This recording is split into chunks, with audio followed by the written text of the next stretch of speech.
Hey my watchers, welcome. Today we are gonna see what if female Harry Potter had Tony as toxic dad. Ivy Lily Potter didn't understand what was happening. Her Aunt Petunia made her get up in the middle of the night along with her cousin, Dudley, and get in a cabbie. The cabbie driver looked at them with pity, while Aunt Petunia looked at the cabbie driver with distaste. Ivy didn't think they looked that bad. Sure, she was wearing Dudley's old jeans and a slightly ripped shirt, and she had her hair up in a bun that her aunt forced her to do. Her aunt was wearing her tan skirt and white blouse under her trench coat that she only wore when it was raining. Dudley was wearing his new jeans and a red shirt. Maybe the cabbie was looking at them like that because she was wearing glasses that had cracked lenses, some dried blood under her nose, and a hand-shaped bruise forming on her shoulder/collarbone that was really close by her neck. Or maybe he was looking at her aunt who was cradling her left wrist to her chest and had a black eye. Either way, he didn't say anything, and he made sure he got them to where her aunt wanted them. The next few days were confusing. They made their way to the United States and then to California.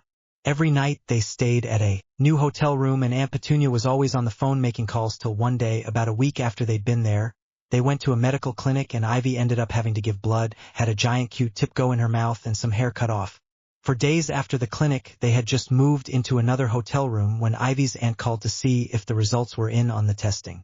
Ivy had been sitting in the corner chair watching cartoons with her cousin, as he laid on the bed in the room, when her aunt gave a loud sound, and immediately started to put her shoes on while indicating for them to also. "What's going on, Mummy?" Dudley asked as he slowly got off the bed and put his tennis shoes on. "We're going to the store to get a new outfit for everyone, and then we're dumping the girl with her father. So hurry up," Aunt Petunia said, already grabbing her purse. Ivy froze. "I thought you said that my father was died." Aunt Petunia grabbed her arm and forced her to follow after her and Dudley. "Your mother's husband is died. Your real father is still alive and kicking, so you'll be going to live with him. Now shut your trap and move it." They quickly made their way to a store where Dudley got new dress pants and a matching blue button-up along with glossy new dress shoes. Aunt Petunia got a new pantsuit that was black with a pink button-up and new loafers. Ivy was dressed in the first dress she could ever remember wearing. It was dark blue with a black sash that went under her chest. She got a black cardigan that hid the bruise that was now a green with some blue still in it, and black flats. Aunt Petunia forced them in a family bathroom to change and made sure their hair was neat and flat, and in Ivy's case her hair was put in a half-up, half-down hairstyle. They made their way into a cab that Aunt Petunia flagged down and made their way to a tall building that said Stark Incorporated in the front. Aunt nervously checked everyone before leading the way in. "I'm Petunia Dudley, and I have an appointment with Mr. Stark at 1:30, Aunt Petunia announced when they reached the guard at the front. The guard checked in a book that was sitting in front of him. "I'll need some ID for all of you, Mrs. Dudley." "Of course." Her aunt pulled out her driver's license and Ivy's and Dudley's passports. The guard checked them and had Aunt Petunia write their names down, the time they came in, and then gave them visitor stickers to put on. "Just go on up to top floor and there will be someone waiting for you." "Thank you," Aunt Petunia said. They made their way into the elevator and Aunt Petunia hit the biggest number on the panel to the right. "Dudley, if you're quiet while the grown-ups are talking, Mummy will take you out to any place for dinner tonight. You girl, not one word. Understand me?" Ivy nodded before huddling even further in the corner. Aunt Petunia glared but quickly walked out of the elevator when the doors opened. She had Ivy and Dudley sit in the chairs while she walked up to the brown-haired women sitting behind the desk. "Petunia Dudley and Ivy Potter to see one Mr. Stark," she said when she reached the desk. "Have a seat, Mrs. Dudley, and someone will be out in a moment," she said to Aunt Petunia before she hit a button on the phone. "Mr. Stark, your 1:30 is here." They didn't have to wait for more than 5 minutes when a pretty red-haired woman came out a door. She was wearing a black skirt suit with a maroon frilly button-up underneath. "Mrs. Dudley, nice to meet you. I'm Pepper Potts, Mr. Stark's personal assistant." She smiled as she held out her hand to Aunt Petunia. Aunt Petunia gave her fake friendly smile as she shook hands. "Nice to meet you as well, Miss Potts. This is my son Dudley, and this is Ivy Potter, my niece." Miss Potts stooped to where she was the same height as Dudley and Ivy. She smiled at them both. "Hello, Dudley and Ivy. How are you enjoying the United States?" Dudley frowned. "I think it sucks. They don't have any good programs on the telly except for Saturdays." Miss Potts looked a little surprised. I can see why that would suck, not being able to see your normal programs. She then turned to Ivy. And you, Ivy? Ivy quickly looked at her aunt who was glaring at her and quickly looked down. It is a lot brighter here and not a lot of rain. Miss Potts smiled before standing up and gestured for them to follow her through the doors. Is that a good thing, Ivy? Not a lot of rain. Not a lot of rain means you don't get as wet when you're outside. Ivy said matter-of-factly. Do you like going outside? I'm always doing the garden, rain or shine. She admitted before blushing and looked down at the carpet. Miss Potts looked from her to her Aunt Petunia, who was pale and frowned. Aunt Petunia quickly said, she enjoys being outside and love playing in the rain. I try to keep her in, but sometimes she is too quick. Miss Potts was still frowning, but she nodded as opened another door. There were two gentlemen in the room who were standing by a table that held 6 people. They were both wearing suits, but one was younger by a good 20 years. He was wearing a gray suit with a maroon button-up, glossy dress shoes, and he had a pair of sunglasses on. He had dark brown hair almost being black, and he had a goatee. The older gentleman had graying hair that was trimmed neatly, and he was wearing a totally black suit, shirt too, and black leather loafers. Miss Potts smiled as she walked towards the gentleman. Mr. Stark and Mr. Conrad, may I introduce you to Mrs. Petunia Dudley, her son Dudley Dudley, and her niece Ivy Potter. Mrs. Dudley, Mr. Dudley, and Mississippi Potter, may I introduce you to Mr. Tony Stark and Mr. John Conrad, Mr. Stark's attorney. After introductions were made, Miss Potts brought a tray over to the table that had 6 glasses and a water pitcher on it. Ivy quickly realized that everyone was there to talk about her and where she was going to stay. She kept quiet as Mr. Conrad told Aunt Petunia that they were going to take things slowly so both parties could become used to each other. Aunt Petunia looked like she ate something foul but agreed to the terms that were set out. This was that they would have little get-together so Ivy could get used to having a father and so that Mr. Stark could get used to having a daughter. As they were getting up to say goodbye, Mr. Stark came and knelt down by Ivy. I hope you understand that I do want a daughter and I do want you to live with me, but we should take things slowly so we can learn about each other. You still have family that has been caring for you for the past 6 years after all. Ivy nodded, still a little confused by what was happening. Mr. Stark smiled, looking relieved. I'll see you tonight for dinner and hopefully you'll look to me as your father. He then proceeds to give her a hug. Ivy stood there frozen as she realized that her father was giving her a hug and wanted to see her again. Ivy was 6 years old when she first met her father and Hope. Ivy knew her aunt was pissed as they were leaving and made sure to stay as far back as she dared. Even Dudley knew his mum was mad and kept quiet while they were driven back to the hotel they were staying in. Aunt Petunia immediately started packing all their things in the duffels they had brought. If he thinks for one moment that I'm going to keep the brat, he has another thing coming. She looked straight at Ivy and sneered. This would have been better if you had died along with your wretched mother, or if her husband had killed you off before he did himself in. Ivy immediately looked down and went to huddle in the corner. She had been told since she could remember how her mother had died during childbirth and how her husband killed himself a week after. Then how she was dumped on her Aunt Petunia's door and how her aunt and uncle took her in through the goodness of their hearts. Get up, you brat! Aunt Petunia yelled at her. Ivy immediately stood up and went to get the bags from her aunt's hands, only to have her aunt shove just her bag into her arms. Hard enough to make her stumble into the coffee table and hit her right thigh. Tears went straight to Ivy's eyes, but she kept them open so none would fall. Aunt Petunia quickly got 2 cabs and had one wait with Dudley already in the back seat while she took Ivy to another. Sir, she needs to go to the Stark Tower. If you could please escort her inside and just tell them her name, someone will have your money. Lady, do I look like a babysitter? The man asked, annoyed. He had really tan skin and had black hair that was graying at the temple. He was wearing loose jeans and a gray shirt. No sir, you don't, but this will help me out a lot. Her father in working right now and he'll be meeting you when you go in. I have to get my son to a doctor's appointment. He is really ill at the moment. Please sir, I'll give $40 right now and you can still get your full payment when you get to Stark Incorporated. Aunt Petunia pleaded. The guy's eyes light up.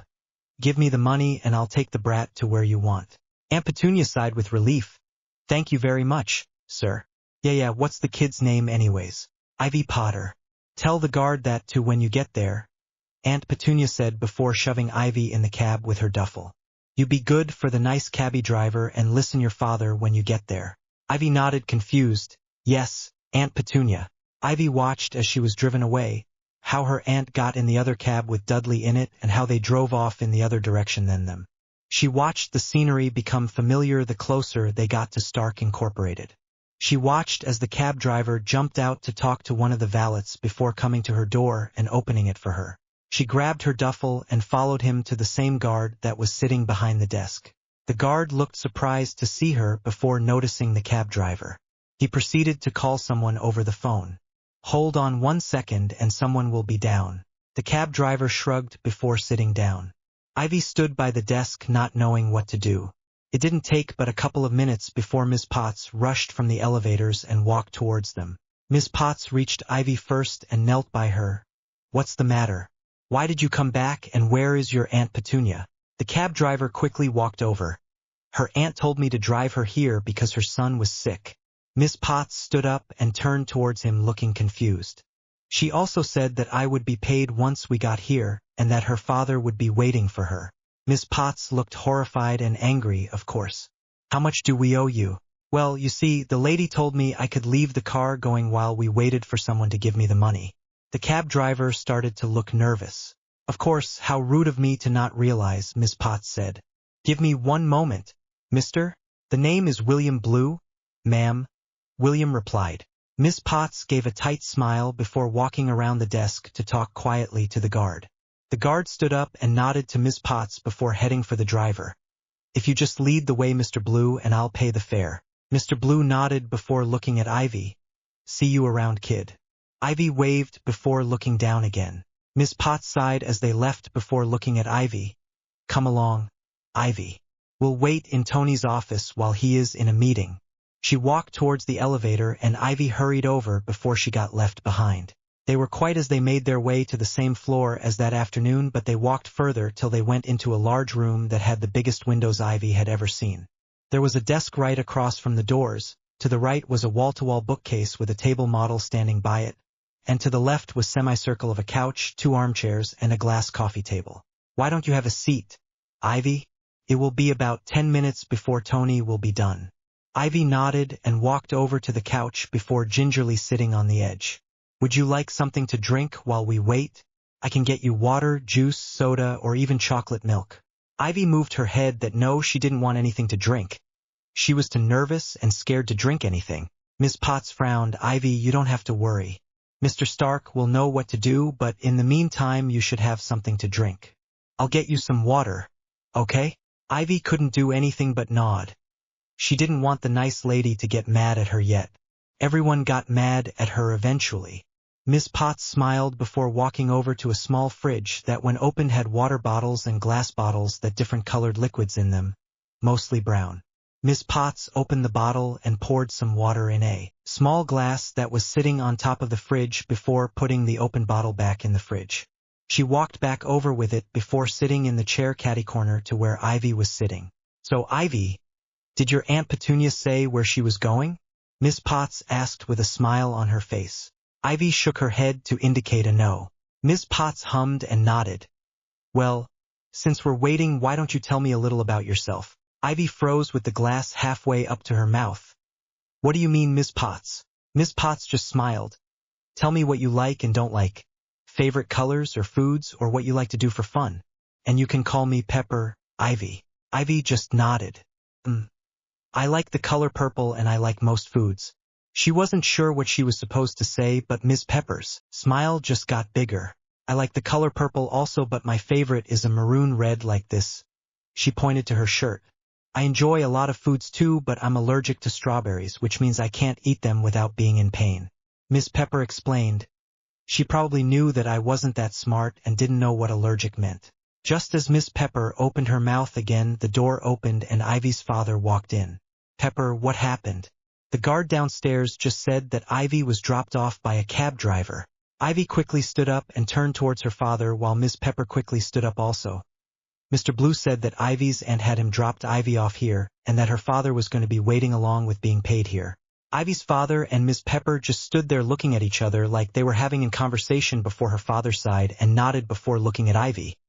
Well, do you want to come home with me and we can get something to eat? Ivy nodded before following Miss Pepper over to her father. Miss Pepper smiled at her as they walked out of the room. Did you want anything special for dinner? Ivy shook her head. She didn't know what they wanted her to say. At least with her aunt and uncle she knew what was to be expected. Her father frowned down at her. Ever have McDonald's? Ivy shook her head again while her father looked back up at Miss Pepper. Get me my usual and get Ivy a happy meal, before he looked back down at Ivy. Do you prefer chicken nuggets or a hamburger? Ivy shrugged. Get her nuggets, then. Of course, Mr. Stark. I'll meet you back at your house. Miss Pepper smiled at her before she towards a different direction while they made their way to the front of the building. There was a black SUV waiting for them with a slightly chubby man holding the door open for them. Her father indicated for her to get in first, so she slid in and put on the seatbelt while he got in after and the driver closed the door. Where to, Mr. Stark? The driver asked when he got into the car. Home, happy. Tony smiled at Ivy when he said it and she felt warm. As wondering if anyone would be able to point me to a good beta or if someone would like to help me, that would be great. It was the day after she got dropped off by the cab driver and Miss Pepper was going to take her shopping for clothes. Her father and Miss Pepper insisted even when Ivy said she was fine with the clothes she had. Miss Pepper ended taking her to a regular clothing store that had a Target symbol for their logo. Miss Pepper had her walk around the girls' section to see if she liked anything, but Ivy knew she didn't really want to say if she did or not. Ivy saw a lot things that she liked but knew she wasn't going to even touch them, but Miss Pepper seemed to know if she liked something and she would grab a couple of the sizes to put in the cart. Ivy tried to not stare at something too long once she realized, but one dress just caught her attention. It was a black and white strip dress that had white straps, a white cloth sash that tied in the back, and it had 3 white/black buttons going from the top of the hemline to the sash. Miss Pepper seemed to realize what she was looking at and then proceed to grab even more clothing from the same brand. They ended up going to the fitting room about half an hour later. Since no one was at the fitting rooms, Miss Pepper grabbed half the clothes and had Ivy go into one of the dressing rooms. Ivy was still wearing the dress that she had on the day before, but it had been cleaned while she was sleeping, so she shed that as she pulled on the white and black dress on first. She pulled on her cover-up before she walked out to show Miss Pepper. Miss Pepper looked up as Ivy stepped out and she smiled. You look so cute.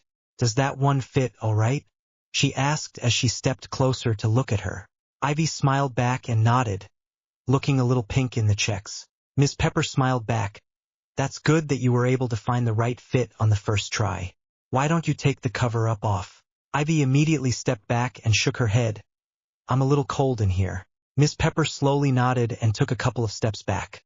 All right. Why don't you try on the other clothes and see how you like them? Ivy nodded and rushed back in the fitting room. She didn't want Miss Pepper to see the bruises that she had. She didn't want them to know she was a bad girl. The bruises would disappear in about less than a week, but she had to make sure her back was always covered, which wouldn't be hard to do. Ivy was in between her 7th and 8th outfit, so her back was to the door, and she was just pulling off the last shirt and discarding it in the pile that she didn't like. Miss Pepper knocked on the door, making her jump, twist around, and she ended up jamming her elbow into the wall, making her make a small cry of pain. Miss Pepper pushed the door open and she gasped when she saw Ivy holding her elbow. She took the 2 steps to get in the room and shut the door after her before pulling Ivy into her arms and looking at the elbow. Ivy sat frozen, fearing that Miss Pepper would push her away in disgust.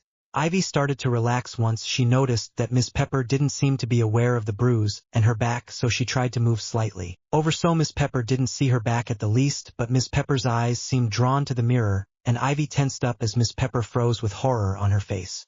Ivy tried to pull out of her grip, but Miss Pepper just held tighter to her arm, making her stop. She didn't want to make Miss Pepper get any madder. She flinched a little when Miss Pepper reached out to push her hair completely off her shoulder to look at the bruise more closely. Oh, Ivy! Miss Pepper sounded like she was going to cry. Ivy didn't understand why though. Maybe it was because Miss Pepper was going to discipline her and was sad that she had to in a store. Aunt and uncle were always mad when something happened when they had to bring Ivy along to a store and something happened. Did your aunt and uncle do this? Miss Pepper was whispering as her eyes slid from her back to her green and purple bruise on her shoulder/collar bone. Ivy was scared about what Miss Pepper was going to do, so she didn't say anything and just watched Miss Pepper, so she knew if something was coming or not. Miss Pepper just looked even sadder as she stared back at Ivy. Miss Pepper drew Ivy into a hug, even though she tensed up even more, and said, "You don't have to worry anymore, Ivy. Tony won't let anyone hurt you like this anymore, and I won't either." Ivy just nodded with her head on Miss Pepper's shoulder. Miss Pepper pulled back and smiled while standing. She handed Ivy her next outfit, helping her into it. "Since we're here, we'll just finish up that way. We don't have to make any trips out for a while." Ivy relaxed. Miss Pepper wasn't going to say anything about her back, and she still wanted to help Ivy. It only took them another hour to go through all the outfits that they picked. In the end, Ivy ended up getting 3 plain shirts, for that had designs on them, 8 tank top, for undershirts, and 4 pretty ones that had lace at the top and bottom. For plain button-ups, 2 white and 2 black. Blue blazer, a couple of hoodies, 3 cardigans, black, pink, purple. 7 pairs of blue jeans in different washes, 2 blue jean skirts, 5 pairs of leggings, 3 white and 2 black, 7 pairs of shorts, 3 blue jean and 4 in different cloth colors, white, black, baby blue, and purple, 3 plain sundress, a couple of nice dresses, 5 pairs of sleep pants, 5 pairs of sleep shirts, 3 different princess pajama dresses, a couple packs of socks, nylons, and knickers. Then on top of all that, Ivy also got 2 different dress shoes that had a small heel to them, a pair of sandals, flip-flops, loafers, flats, and tennis shoes. Ivy was mortified when she heard the cashier say the total cost, but Miss Pepper just smiled and swiped a card. The car ride home was slightly uncomfortable, but that might have been because the minute they got in the car, Miss Pepper informed her that she was going to be telling her father what she saw in the fitting room. Ivy was tense the whole time it took to get from the parking lot to the house. Ivy and Miss Pepper took all of the new clothes to Ivy's own room. It was slightly bare, but it was more than anything Ivy could hope for. Her room was right next door to her father's, so it had the same basic layout. Across from the door was a large floor-to-ceiling and wall-to-wall window. The bed was a full-sized bed that had sleigh head and footboard. On either side of the bed were nightstands that were in matching wood for the bedboards, dark cherry. Each had a lamp and the one closest to the door and a phone. Right by the windows was a bookcase that was empty, but there was a wooden rocking chair next to it and in front of the window. Next to the bookcase was a door that leads to bathroom. By that door was a cherry wood vanity with a mirror. Next to the vanity was a door to a walk-in closet. On the same wall as the door to the hallway was a cherry dresser, then the door, and then a small cherry roll-top desk with a small roll-away chair in front. The walls were beige, but Ivy's father said that he would have them be painted to any color she wanted, and that they would fill her room up with toys and books. The floor was a bare cherry wood. Miss Peppers helped her carry all the bags till they were in the middle of the room. "I'll let you put the clothes away how you like, and I'm going to go find your father." She smiled before she walked out the door. Ivy stood there nervously before she started to drag most of the bags to the closet. Ivy figured she should do as she was told before they came back and got mad. Ivy put most of her clothes on the new hangers that she and Miss Pepper got before they left the store. They were purple. The only things she didn't hang up were her pajamas, socks, knickers, shorts, and tank tops. Those ones went into the dresser. Putting all the clothes away took about 30 to 40 minutes, and Ivy was just waiting for her father to burst in here and demand that she leave because she was freak, and Miss Pepper saw the proof.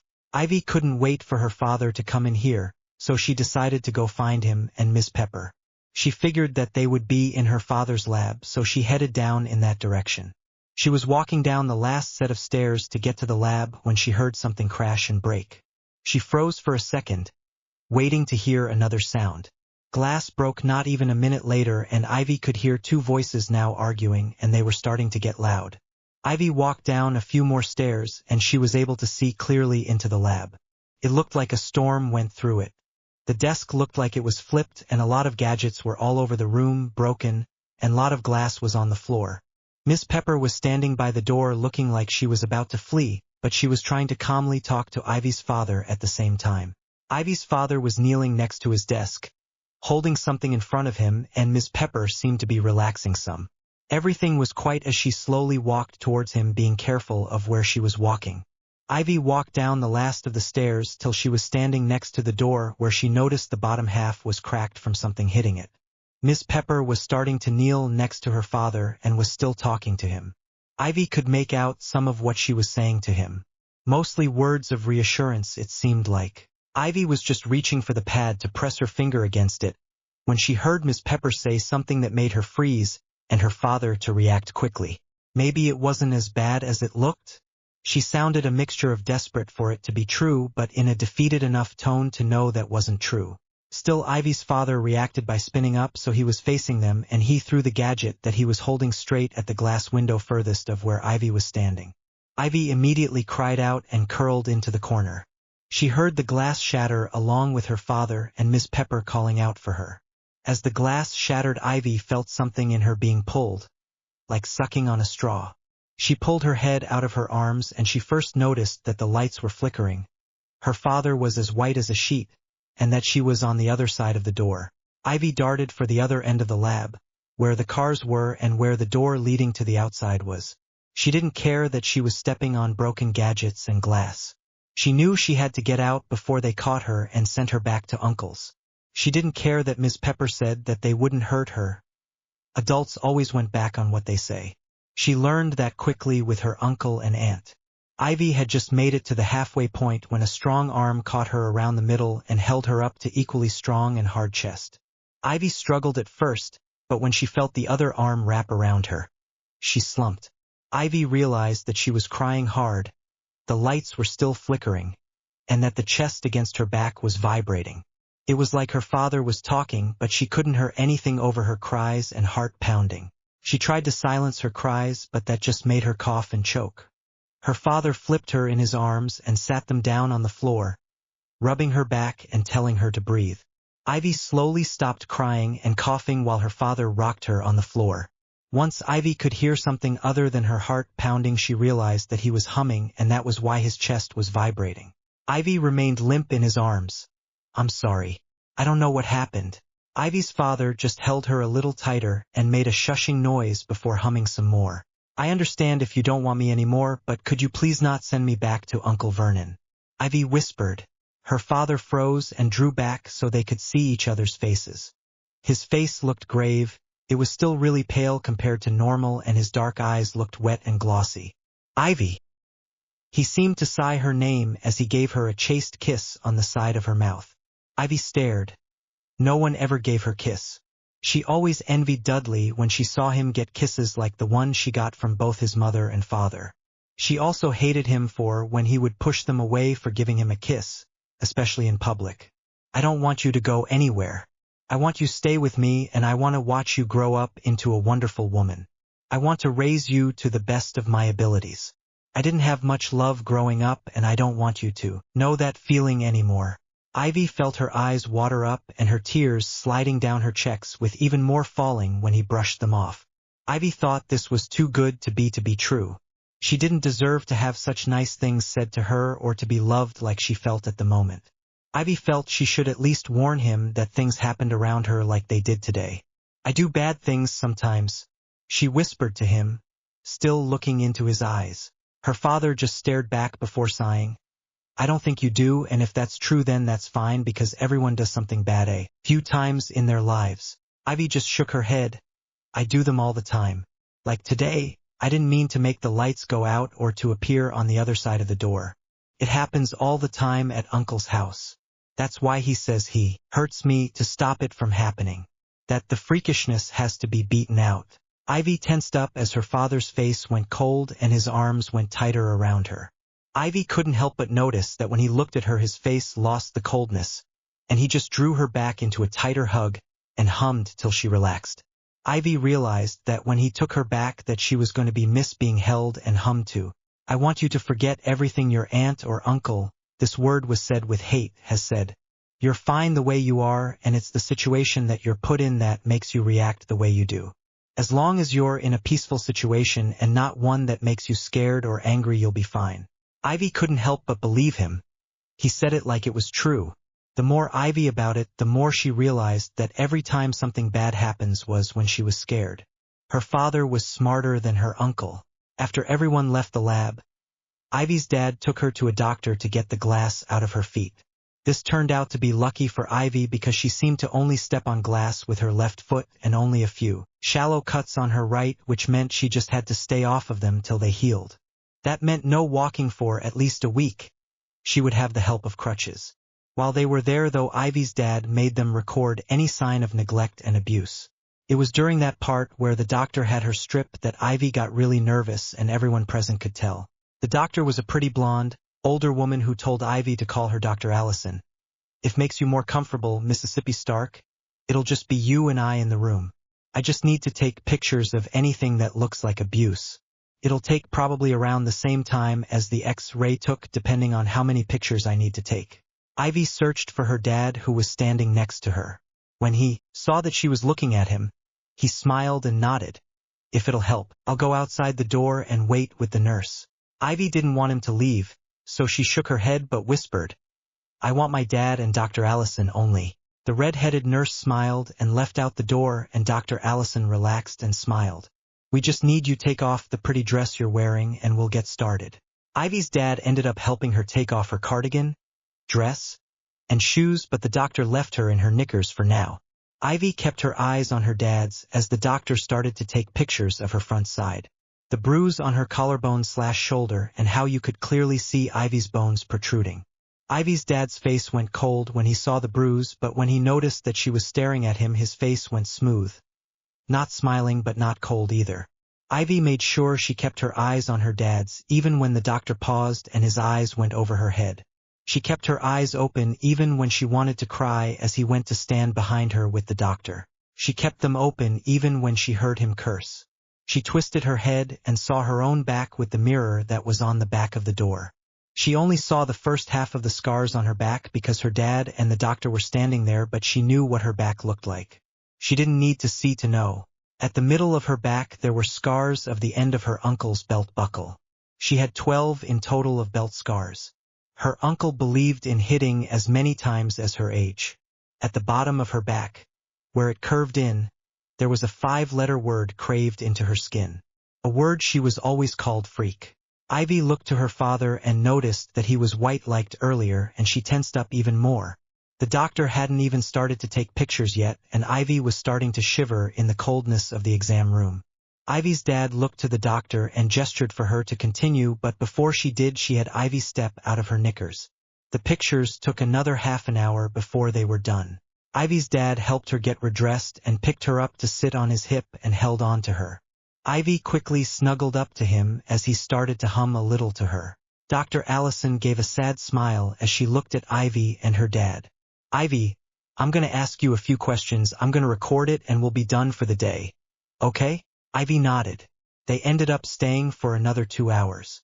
Dr. Allison wanted to make sure they had as much detail as they could. After they had seen Dr. Allison, Ivy went to several different doctors. She saw Dr. Allison whenever she got sick or hurt herself, went to an older gentleman who helped her start a routine for meals. Ivy ended up having several small meals a day instead of 3 meals a day, and another woman who just had her talk about anything and everything, from living with her aunt, cousin, and uncle to living with her dad and Ms. Pepper. It took another couple of months before Ivy realized that her dad wasn't going to get mad or abuse her if she had any type of accident. It looked like it was going to rain before she was put into bed and tucked in. So it shouldn't have been a surprise to wake up with her room light up from lightning and a large rumble shaking the house slightly. Ivy still woke up with a cry and immediately feeling wet and cold. She pulled back the light purple comforter and she saw why she was wet. Her princess nightgown was soaked from the waist down along with the princess sheets under her. She jumped when she heard Jarvis. Is there something the matter, Miss Stark? Did you need me to get Mr. Stark for you? No, she cried out. Ivy jumped out of bed and scrambled to get the sheets off her bed, but they proved to be a little more difficult as one corner continued to hug the bed. Ivy started to cry as she couldn't get it undone, and as she went to crawl over the bed, she felt the mattress just as soaked. She sat there for a moment trying to catch her breath, stop crying, and try to figure out what to do. She knew for sure if she didn't clean it up that her father was going to send her back. She heard a knock on her door as it slowly opened to reveal her father standing in the doorway looking worried and slightly surprised to see her as she was. Ivy immediately stopped trying to pull the sheet out and just sat there looking up at him as she cried. I'm so sorry. I don't know what happened. She sobbed as he came nearer and also revealed Miss Pepper behind him looking worried. Her father bent slightly and put his hand under her armpits and picked her up from soiled bed, and then proceeds to put his arm under her wet bottom, so she was sitting on his hip. She tried to squirm out of his arms, but he just held her tighter as he sat in the rocking chair by her bookcase in front of the windows. He had her sit on his lap with her but on one leg and her legs dangling off the other leg, and he hugged her to him and just held her. She was so shocked that she just put her arms around his neck and cried. He started humming and rocking the chair, soothing her. Ivy flinched as thunder rumbled and lightning flashed, making her cry a little bit harder. Miss Pepper walked further in the room and went to her dresser to pull out fresh knickers and a new dressing gown to wear. "Jarvis, the windows please," she whispered as Tony nodded to her. Jarvis blacked out the windows so nothing could be seen. Miss Pepper pulled off the sheets and went into the bathroom. She came back with 2 towels and put the towels down on the bed and lightly pressed down. Tony picked Ivy up and carried her into the bathroom, putting her in the bathtub. He turned the water on to lukewarm and turned the detachable head on while pulling it down so it wasn't spraying her head on. Ivy had stopped crying and was only releasing slight hiccups, and she obediently held her hands up when he tugged her gown up and had her step out of her wet knickers. He quickly got a washcloth and helped her wash herself off, and when she was clean again he got 2 towels to dry her off in. One for her wet hair and one for her body. After she was dry, Ivy quickly pulled the fresh clothes on and let her hair be pulled back up into a quick braid that Miss Pepper did. All the while that was happening, her father reassured her that everything was fine and that it was just an accident.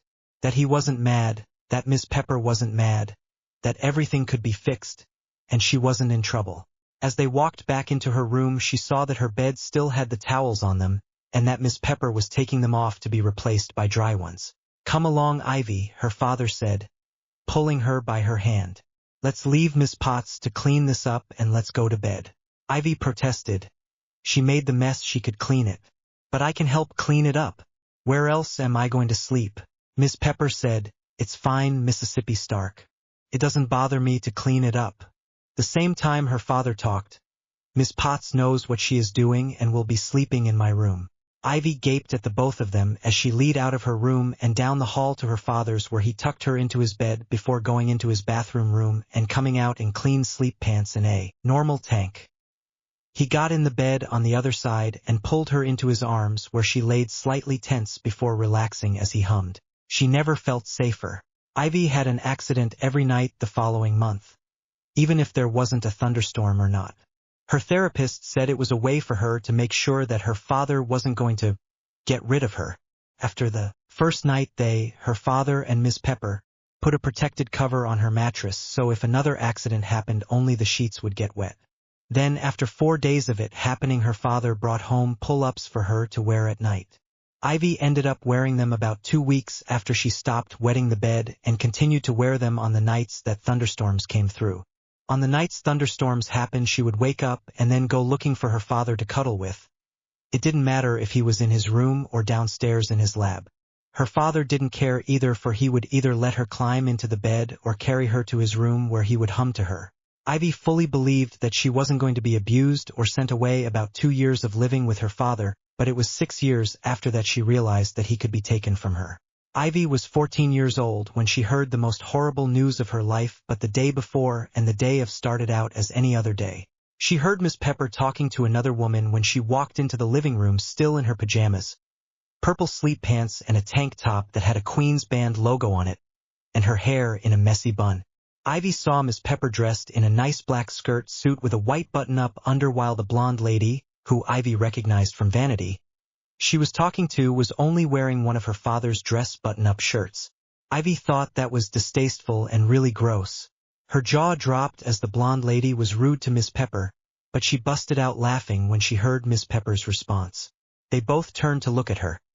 Miss Pepper still had a smile on her lips that was quickly dying down into a small look of embarrassment, while the blonde looked pissed before she gave a fake smile to Ivy. "Why, it's Tony's famous daughter, Ivy. Pleased to meet you." But before she could continue, Miss Pepper quickly stood in front of Ivy and glared at the blonde. "I'm sorry, but you don't have clearance to speak to Mississippi Stark." Miss Pepper turned to Ivy and quietly said, "Why don't you go get dressed before we leave for the day?" Ivy nodded and ran back up to her room. She still had a smile on from what Miss Pepper said as she went into her walk-in closet. She pulled on pleated blue skirt that fell just above her kneecaps and a white tank top that went above her white bra but under a white long-sleeved shirt that then went under a blue sweater vest, her school uniform. Ivy quickly pulled her hair out of the bun and put it in a French braid that Miss Pepper taught her to do, and tied the bottom off with a blue ribbon. She finished her uniform off with sheer pantyhose and brown loafers. Most people thought she went to some posh school for the rich, and in a way that was true. Only certain people could get in, and everyone who has heard of it knows it's a school for the elite, at least in the United States. Ivy found out she was magical when her father told her she was about a year of living with him. And when she didn't truly believe him, he had the headmaster of the school, she goes to come down and give her a demonstration. Since Ivy started to get self-defense classes, she also learned to meditate, which helped her control her emotions, so she slowly stopped to have bursts of magic. When she turned 11, she had gotten about 6 different acceptance letters to different schools from North America and Europe. The United States on was Salem Witches Institute in New Hampshire, another in Alaska, and one from Canada, in the middle of nowhere, made up the North America. The other 3 from Europe were Hogwarts, one called Durmstrang and the other was Beauxbatons. After talking to her dad, Ivy decided to go to Salem Witches Institute. 1, they already met and sort of knew the headmaster. 2, they had a dual program of learning magic and still teach Muggle classes. 3, Ivy wouldn't have to stay at the school for 9 to 10 months out of a year. Students left once they were done for the day. Salem was in a way more like a Muggle high school than any other magic school.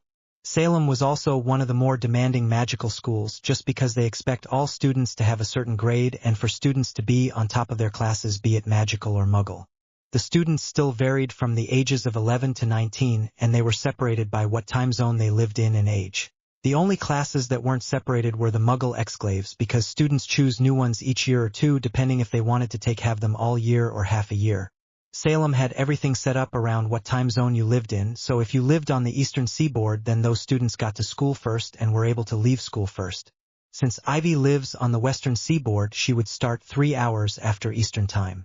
The way they did it was so the students wouldn't have a time lag when they returned home. The classes themselves were split up.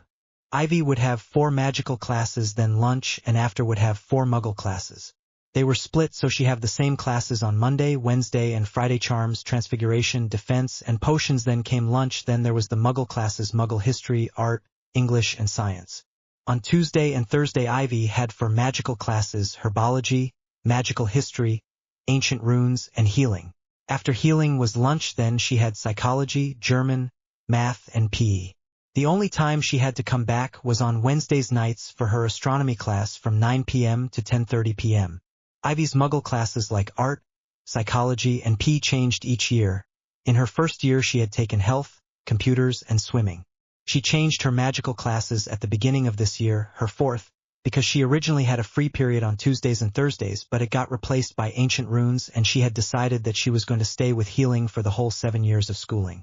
Students had the choice if they wanted to have dinner at the school, ask teachers any questions, or go home. Ivy wasn't used to having so many different classes a week in the beginning, but she quickly learned that if she did all homework during her any periods, even lunch, and right when she got home, she could do what she wanted for the rest of the time. If she didn't understand something, then she could always contact her best friends, Susan Bones and Blaise Zabini, or go and ask her dad. It just depended on the subject. She also quickly learned about the different ways of magical travel. Most students took either 3 different ways of getting home. Each student outside of the eastern seaboard all took a portkey to a building in their area and would either flew home, have a parent come get them through the use of operating if they're magical, or if have a Muggle parent they could pick you up. Since the building was in Seattle, kind of in the middle of Western time zone, Ivy always used the flue that the America Magical Ministry set up in the laundry room they had. The only time she didn't use the flue was when she went to her friend's house to either sleep over or just do homework. When she did that, Blaise's mom or Susan's aunt would let her use the flue home or apparate. It all depended on what she wanted. She normally let them apparate her home since she hated the flue, but only when they weren't tired after their jobs. In the end, Salem was just a better suited school for Ivy than any of the others. Sure, the ones in Alaska and Canada were about the same distance as Salem, but she would have had to stay there for the whole school year. Ivy didn't even consider going to one of the European schools. One reason being that they were so far away and another reason being that she didn't want to have to stay in Europe for her next 8-ish years. She didn't mind visiting, but she couldn't stand being so close to wherever her old relatives ended up. She skipped down to her father's lab where Miss Pepper was trying to get her father upstairs and ready to leave for the Middle East. She smiled as her father made his way over to where she was standing at the door. He picked her up. She was still short enough, for feet 8 inches. For him to pick her up considering he was 6 feet 1 inch, and Dr. Allison didn't think she would be any taller than 5 feet, and that was pushing it. "How are you, darling? Good night's sleep?" Ivy laughed as he walked up the stairs and hugged him as she replied, "I'm good and yes." It was funny to see Miss Pepper tell the blonde off as she did. "Sorry, doll, you weren't so supposed to see her," her father said, frowning. Ivy, even before understanding who the women, sometimes men too, were and why they were there, would sometimes wake up earlier and sit in the living room just to make them uncomfortable when they walked out. Even more so when she realized why they were there. She found it hilarious. Ivy didn't care who they were, and her dad didn't make her stop doing anything. He just tried to kick the people out sooner. "It's okay. I understand. Jarvis did tell me to wait for Miss Pepper, but I didn't want to. I wanted to see you as much as possible before you left for your trip," Ivy whispered as he and Miss Pepper walked into the kitchen. Her father sighed but nodded. "Well, you wait here and eat your breakfast while I go take a shower." "Okay, Daddy." Ivy skipped over to a bar stool and hopped up as Miss Pepper went to the fridge and her dad walked out the room. "What would you like to have this morning, Mississippi Stark?" she asked as she poked around the fridge. "Cereal and fresh strawberries, please," she said before using the stool to twirl around in. "Coming right up, and what did you want for lunch today, packed or bought?" "I want to buy today," she exclaimed, stopping her spinning. "They have the stuffed breadsticks today." Miss Pepper smiled as she poured her cereal in a bowl with already cut strawberries and milk. She made sure to wash her hands after handling the strawberries. It took another hour and a half before she got to school as she saw her dad leave with Mr. Rhodey. It wasn't till the following morning that Miss Pepper came in with her eyes wet like she was about to cry. Ivy had been in the process of getting dressed for school, so she was only in a tank top and her blue panties. As she was about to start rolling her nylons on, Ivy was immediately worried because she had never really seen Miss Pepper cry before. "What's the matter? Did something happen to Dad?" Miss Pepper swept Ivy into her arms and sat in the rocking chair that her father always took her to when she was upset. "I'm so sorry, Ivy. Tony was in a Humvee on his way back to base when they got attacked. They can't find him, and they do have some search groups out right now." Ivy froze. She couldn't believe this was happening. "But I thought Mr. Rhodey was supposed to be there and make sure he was safe." She started to bunch the nylons into her hands and twisting them. Miss Pepper had tears falling down her face, but Ivy didn't want to cry yet. "Mr. Rhodes is out there right now searching for him. It's all we can do right now is just search and hope." Ivy started to shake her head as the nylons slipped out of her hands to the floor. "He's all right. He'll come home, you'll see." She knew he was still alive and coming home. She could feel it. He was coming back. "He won't leave me like that. He'll come home." Miss Pepper just started to cry a little bit more and hugged her some more. "I just wanted to say now that I have the story set up in different arcs for each movie. Iron Man, Iron Man 2, and then the Avengers. I have 2 more chapters for the first arc and then we'll start on the next. Thought I would tell you that now. I've been trying to do break lines for the story, but the site hasn't been taking them, so I'm hoping that, by using numbers it'll work. So the numbers are not part of the story but to just break up the sections of the chapters. Once again, read, enjoy, and review." Ivy still believed that her dad was coming back even after a couple of weeks and no sign of anything. She still believed when Miss Pepper moved into the house. She still believed when Miss Pepper got in contact with her old therapist and had Ivy see her. She still believed even when her therapist started to talk about it and what was going to happen if he didn't come back. Ivy didn't talk to her.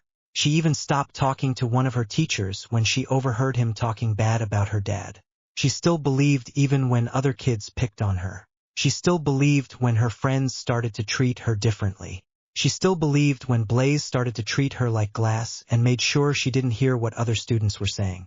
She still believed when Susan started to lead her around by holding her hand on days she felt a little more dazed and when she would duplicate her notes for Ivy.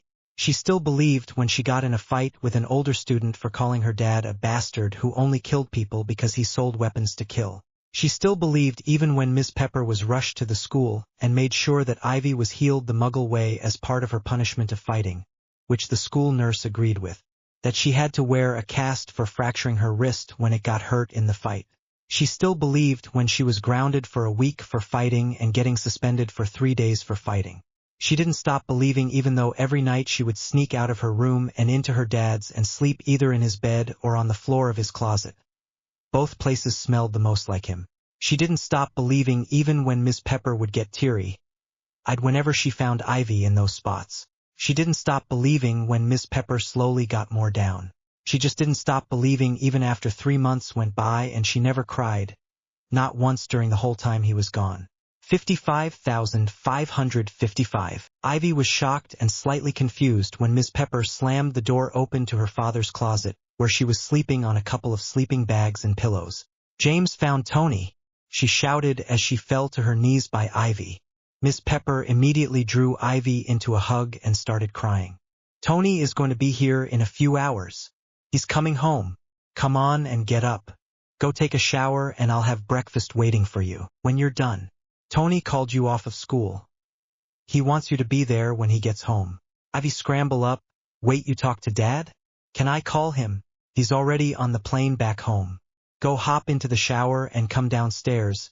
It'll be a couple of hours of waiting for us." Miss Pepper pushed Ivy out of the room and into her own. Ivy went straight to her school bag by her desk and pulled out her cell. No messages of any kind. She dropped the phone on her nightstand, disappointed. She didn't understand why he didn't message her. Ivy just stood in a daze before going to her bathroom. She took a shower in a daze. She made sure she put her contacts in correctly even if it took her a couple of tries. She was still in a daze as she pulled on blue jeans and a black tank top that went under a white knit sweater along with black flats and a white headband to pull her hair out of her face. She made sure the sweater's right sleeve was rolled up over the slim cast that went up halfway to her elbow. She ate the pancakes and sausage patties quietly as Miss Pepper seemed so nervous that she couldn't stop talking about everything and anything.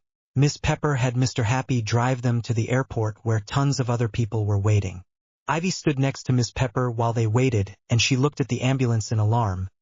"Why are there EMTs here, Miss Pepper? Isn't Dad all right?" Miss Pepper gave a watery smile to her. "We just need to make sure Tony is fully at a 100%. Nothing to worry about. It's just like when you see the doctor before school starts every year and makes sure you're up to date with everything." Ivy nodded to show she understood, but her attention snapped to the end of the runway where an army plane was landing.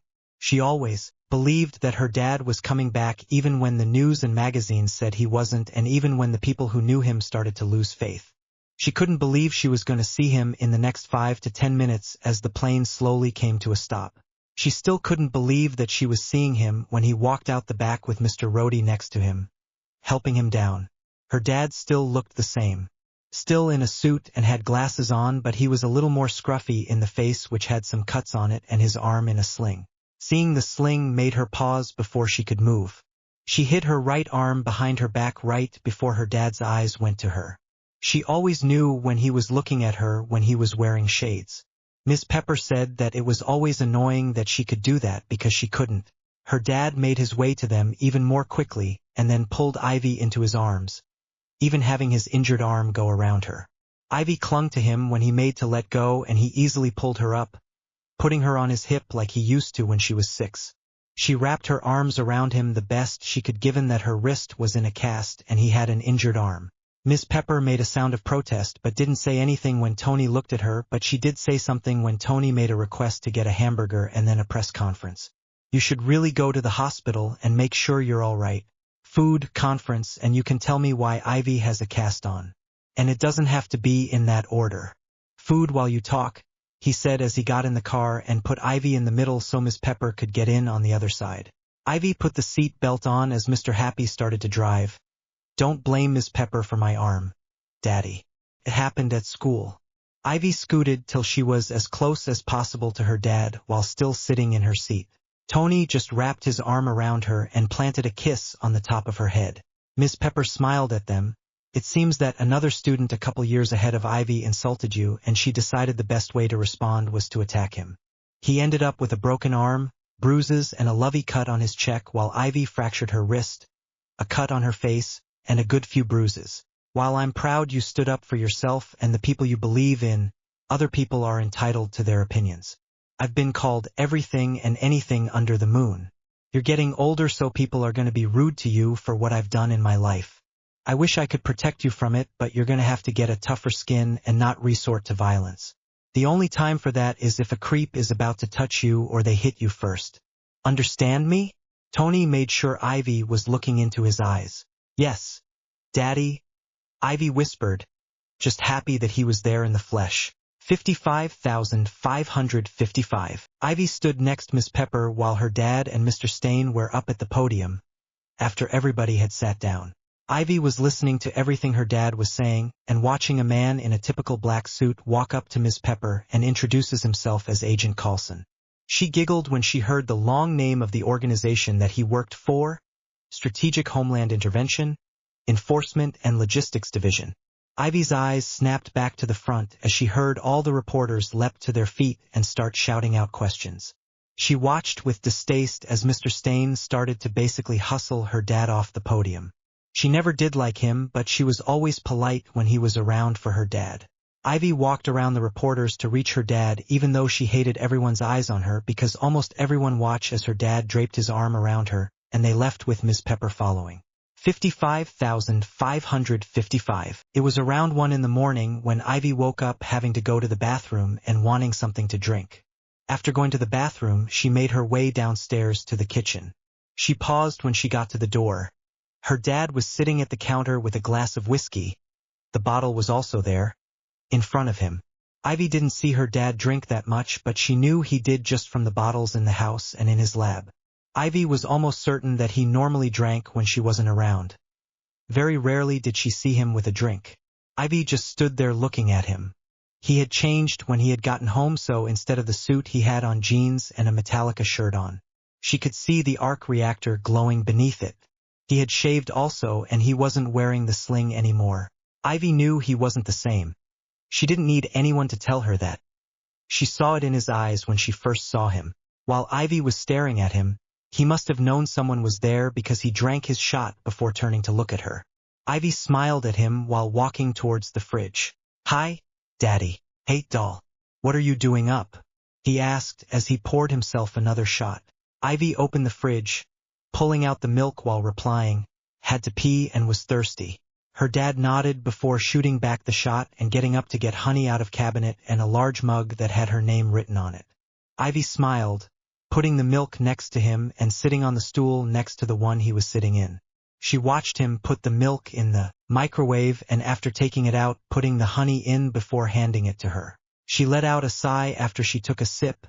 "You always make it the best." Ms. Pepper tried, but it always missed something. "Must have been your personality or something."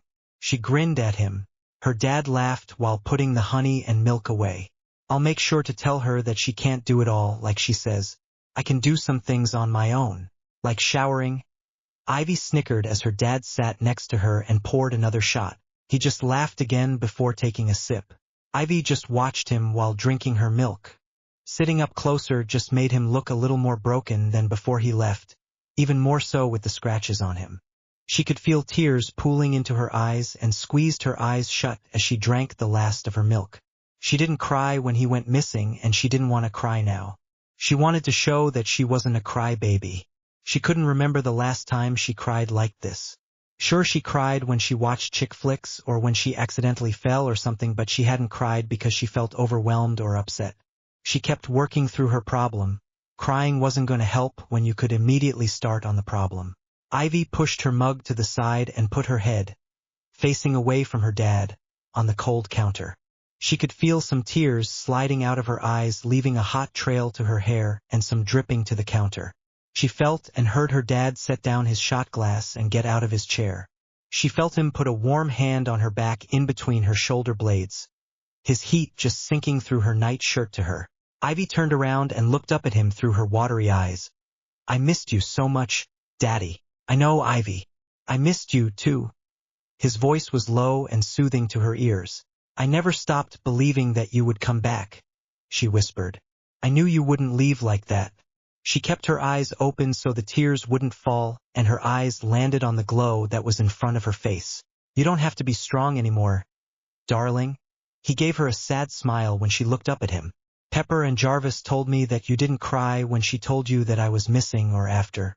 She also talked to your friends and they said you didn't in their presence. You're allowed to cry anytime you want, darling."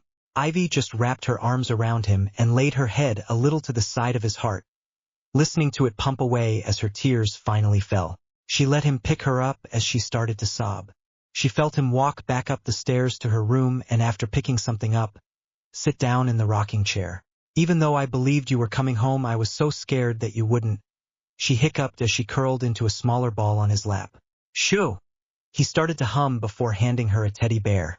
She buried her face into the stomach of the bear, just breathing in the lavender smell, slowly calming down. Ivy fell asleep on her dad's lap, being rocked and holding her bear. "I wasn't too happy with this chapter when it first came out, but I feel like it's okay. Not the best and not one of my favorites, but it's okay. I have a question for everyone and I would like to know what everyone feels on it. Who do you want Ivy to have a relationship with? I have someone in mind and I'm pretty sure I'm going to stick to him, but I just wondered what my reviewers thought." Once again, read, enjoy, and review. I'm going to be putting the chapter right after this one up later today. It was about a week after her dad finally came home, and Ivy felt just as lonely, if not even more lonely, as she did when he wasn't here. At least when she came home, Miss Pepper would be waiting for her and help her with any school work or even ask how her day went, just like he used to. She did understand that her dad had changed after being held for several months and he was working on something, but she still felt lonely. It was the first Saturday since he came home, and Ivy had just gotten home from spending time with Susan and her Aunt Amelia at the movies. Ivy had made sure to wear black jeans and the white knit sweater, the same that she wore when her dad came home, with a pink tank top with a smiley face that had a crown on it under the sweater, knowing it would be cold watching 2 movies back to back. She pushed her hair back with just a pink headband and wore her white Vans. When she had gotten home, it was to find her dad in the lab again, and Miss Pepper had come upstairs to talk with Ivy and eat a snack for about 40 or so minutes till Mr. Stain had shown up and Miss Pepper sent her upstairs as she went to get her dad to come upstairs. So Ivy had gone to her room to keep herself occupied till someone came up or Jarvis told her it was okay to go down. Ivy just looked around her room as she stood in the doorway. Her room hadn't really changed in the past few years besides decorations and little things of the like. Instead of beige walls, they were now plum purple with black details around the window and doors. The floor wasn't bare anymore. There were several matching rugs placed around the bed, bookcase, and in the closet. All were purple with a light purple ivy, the plant, bordering it. There was a white chaise with a black rectangle pillow and black fleece blanket on it. In front of the window by the bed, and the wooden rocking chair got replaced by a large, plush, black rocking chair with a matching rocking ottoman. Her bookcase was filled with books, fairy tales, classical books, mystery books, and the bottom shelf was filled with the same-looking books, black leather books, total of 9 books. Her small roll-top desk got replaced with a plain, cherry, corner desk that had drawers on both sides. On top of the desk, there was a sleek computer screen surrounded by different school books and notebooks with a school bag sitting on the floor by the rolling chair. Sitting by the lamp on the desk, there was a picture of Ivy and her dad. Ivy looked to be about 7 years old and she was smiling right at the camera, showing that she was missing her bottom 2 teeth in the front, with her dad right behind her pushing her on a swing. Hanging over the desk was a bulletin board that showed even more pictures and a couple of random drawings. On her sleigh bed was a laptop that was lying on her bright purple sheets with the black comforter thrown back. Ivy sighed as she walked from the doorway to go around the bed to pick up the stuffed animal she knew was on the floor. It was a brown teddy bear with a pink bow around the neck.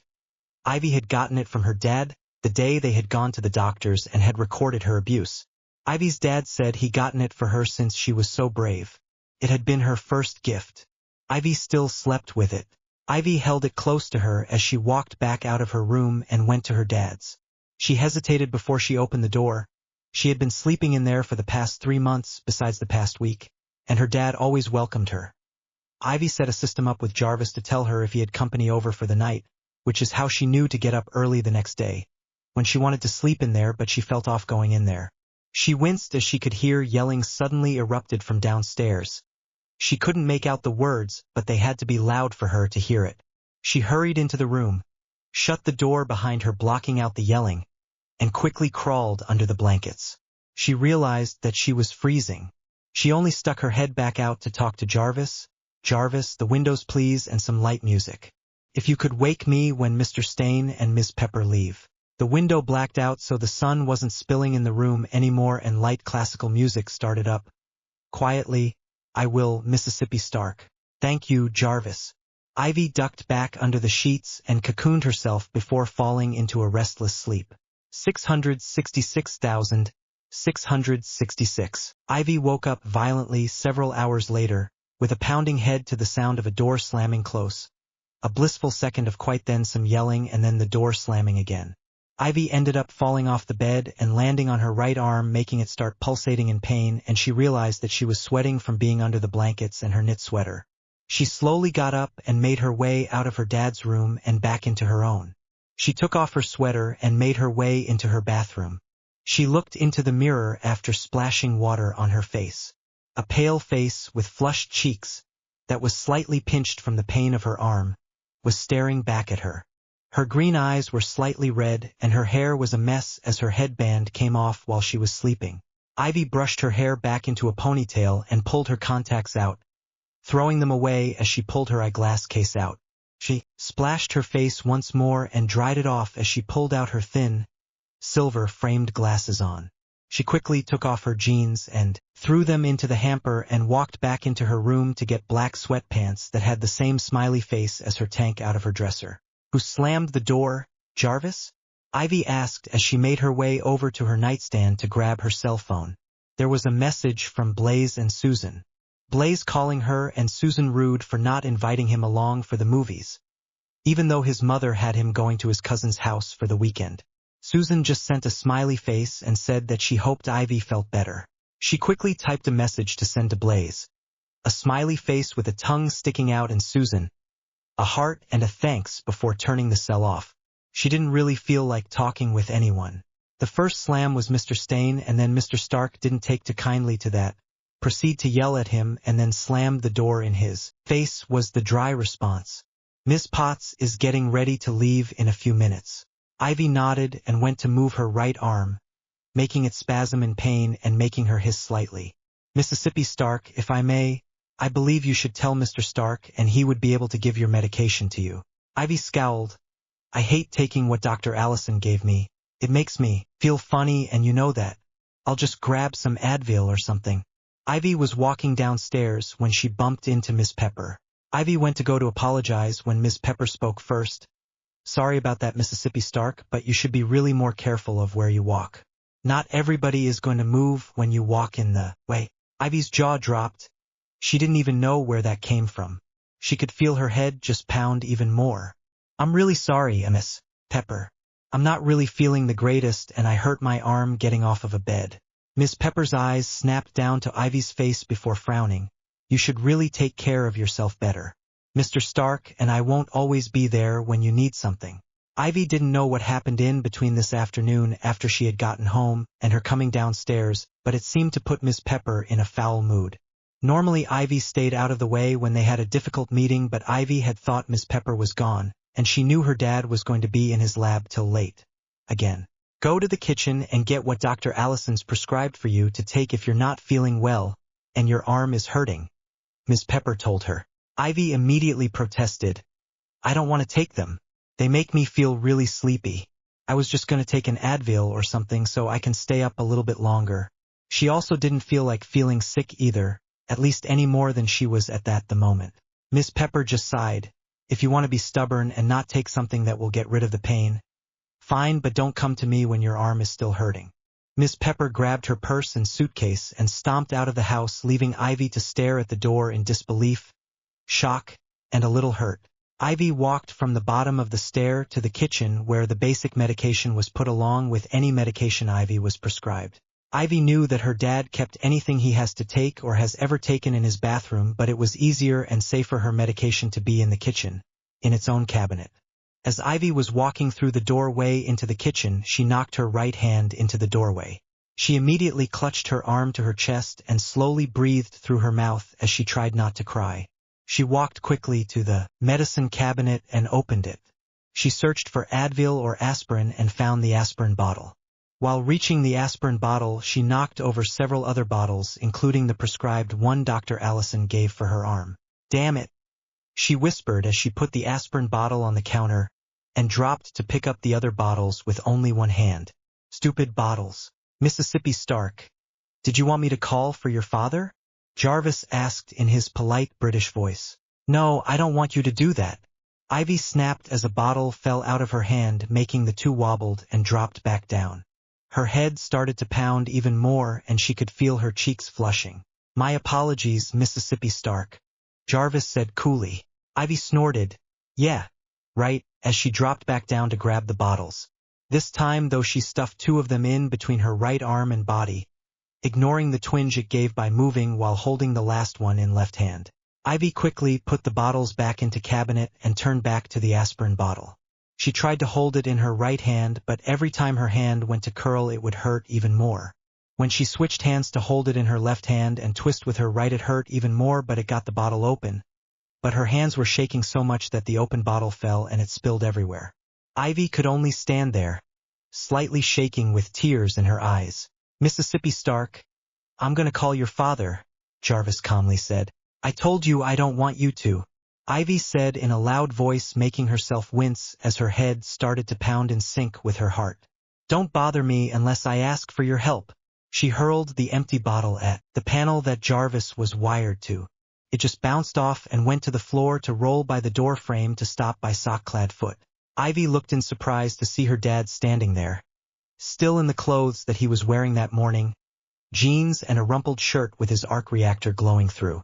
While Ivy's look of surprise morphed into a scowl, her dad looked at her in surprise and slightly in disbelief as he looked at her and the mess on the floor.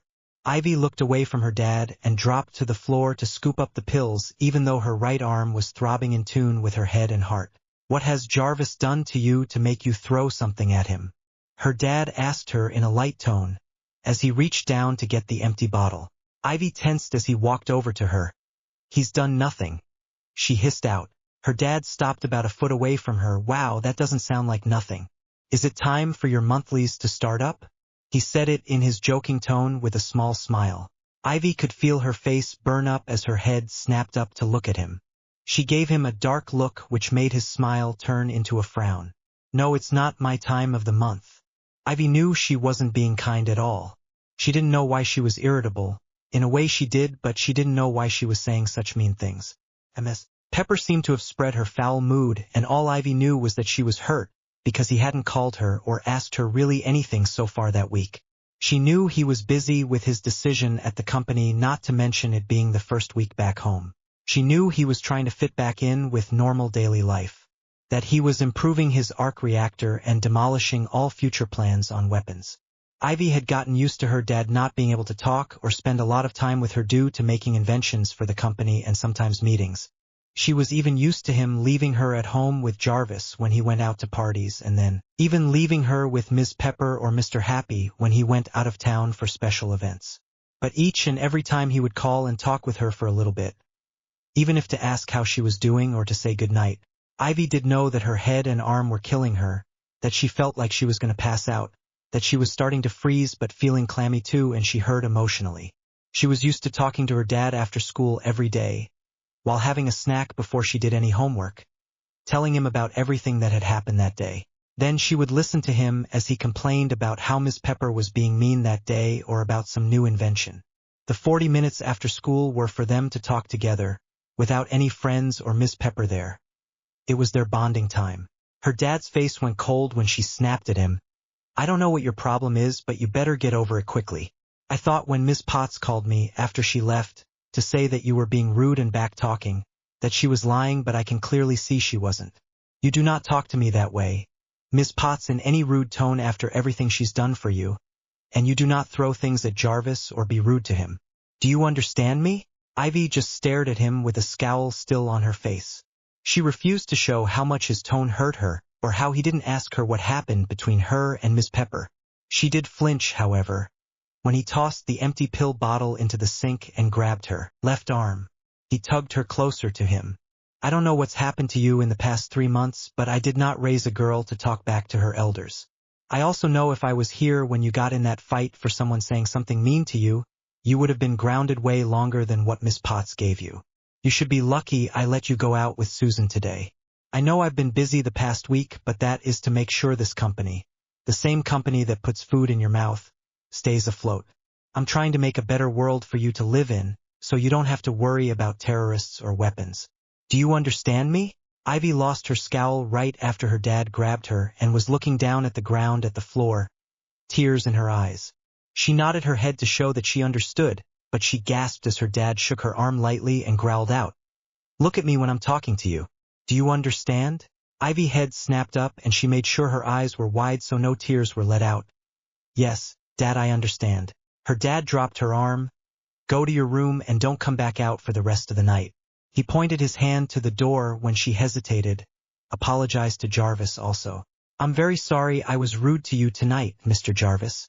I promise I won't do it again," Ivy whispered before rushing out of the kitchen and fleeing to her room.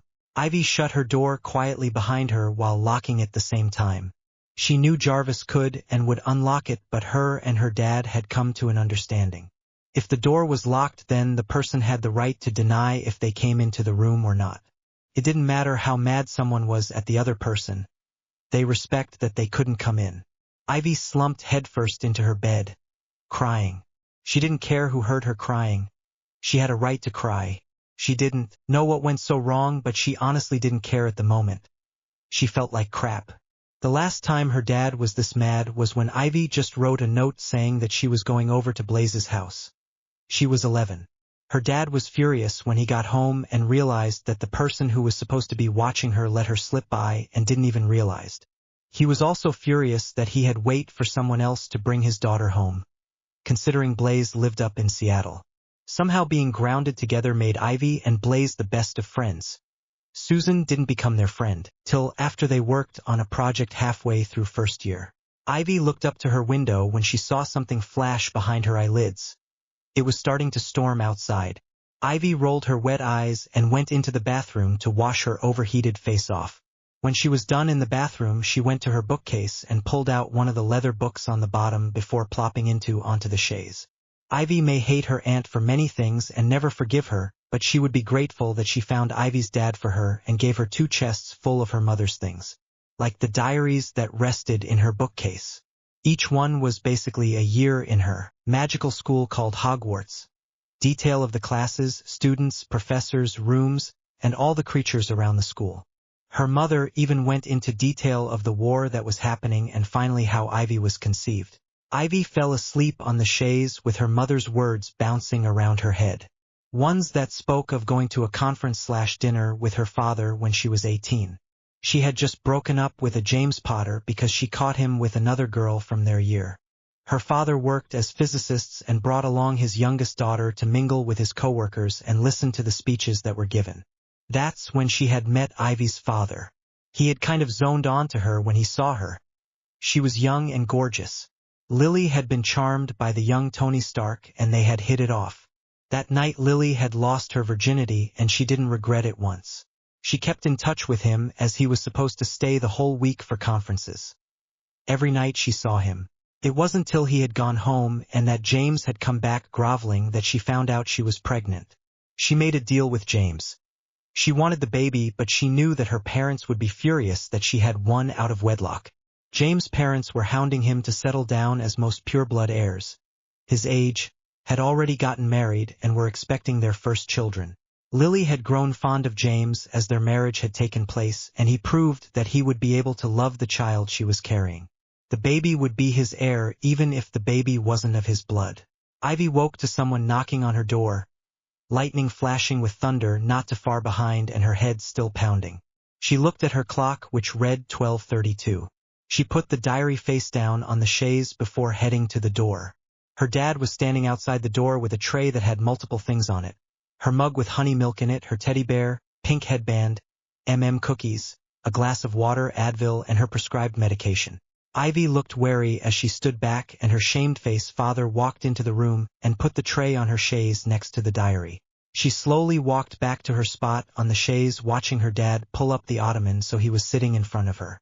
Ivy looked at her dad, who was staring back at her. She saw her dad reach for her arm, and she gave it to him without hesitation. He may have been mad earlier, but she trusted him to not harm her. He was still her father who loved her and took care of her. "My arm doesn't hurt, Dad," Ivy said, withdrawing her arm back from him. He nodded. "I'm sorry about that. I shouldn't have done that. I have no excuse for that. I should have asked for the whole story before I went off on you." Ivy nodded her head as she grabbed her mug and took a sip. She threw her headband to her bed while pulling her teddy bear into her lap. She ignored the medications and the cookies for the moment. "Jarvis showed me the clip of you and Miss Potts. I'm not going to make excuses for her, and I will be talking with her about her behavior. She should have never spoken to you like that. I am also sorry about what I said downstairs. You are the most important person to me, not the company or anything I may be working on. You are the one who comes first for me, not the company. I remember how I felt when my father was never around, and I never wanted you to feel the same thing. I apologize for that the most. I never wanted you to feel the loneliness that I felt." Ivy nodded as she grabbed a cookie, and taking a bite she said, "I shouldn't have freaked out on you when you came in. I should have explained what happened." Her dad nodded before reaching for a cookie also. "I'm sorry that I haven't been there like I normally am, but I promise that it will go back to how it once was. Understand me?" Ivy gave a smile while nodding. She did, because once her dad said he was going to do something, he did it.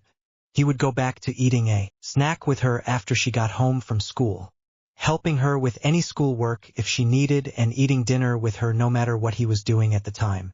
Her dad reached for the medication on the tray. "Now, I understand that your arm is hurting, and given how pale your face is, I would say that you still have a headache?" It was a statement and question in one.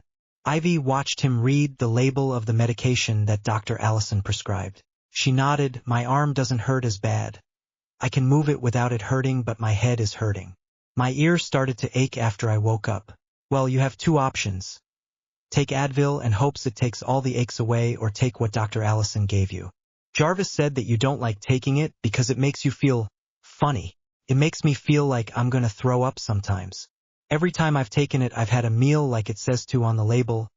Ivy shoved her next cookie into her mouth. Her dad frowned as he opened the bottle and took a pill out. "How long have you been taking it for, and how many times have you taken it?" "Well, I got in the fight about 4 days before you came home, so I took it 3 days in a row, twice a day with meals. One before school and one at dinner," she replied with her mouth half full of the cookie with another in her hand. Her dad shot her amused look. "Chew before speaking or you'll choke." Ivy just gave a huge grin, making sure he could see the food in her mouth, making him give her a look. "Did you tell Ms. Potts about the medication?" Ivy nodded. "We even called Dr. Allison, but she said that my body just had to get used to the medication.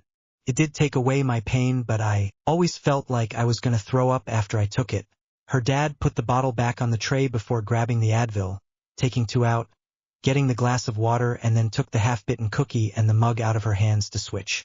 Ivy made a face before putting 1 pill in her mouth and swishing it back with the water and repeating with the next pill, "I'll call Dr. Allison in the morning and have her switch you to something new."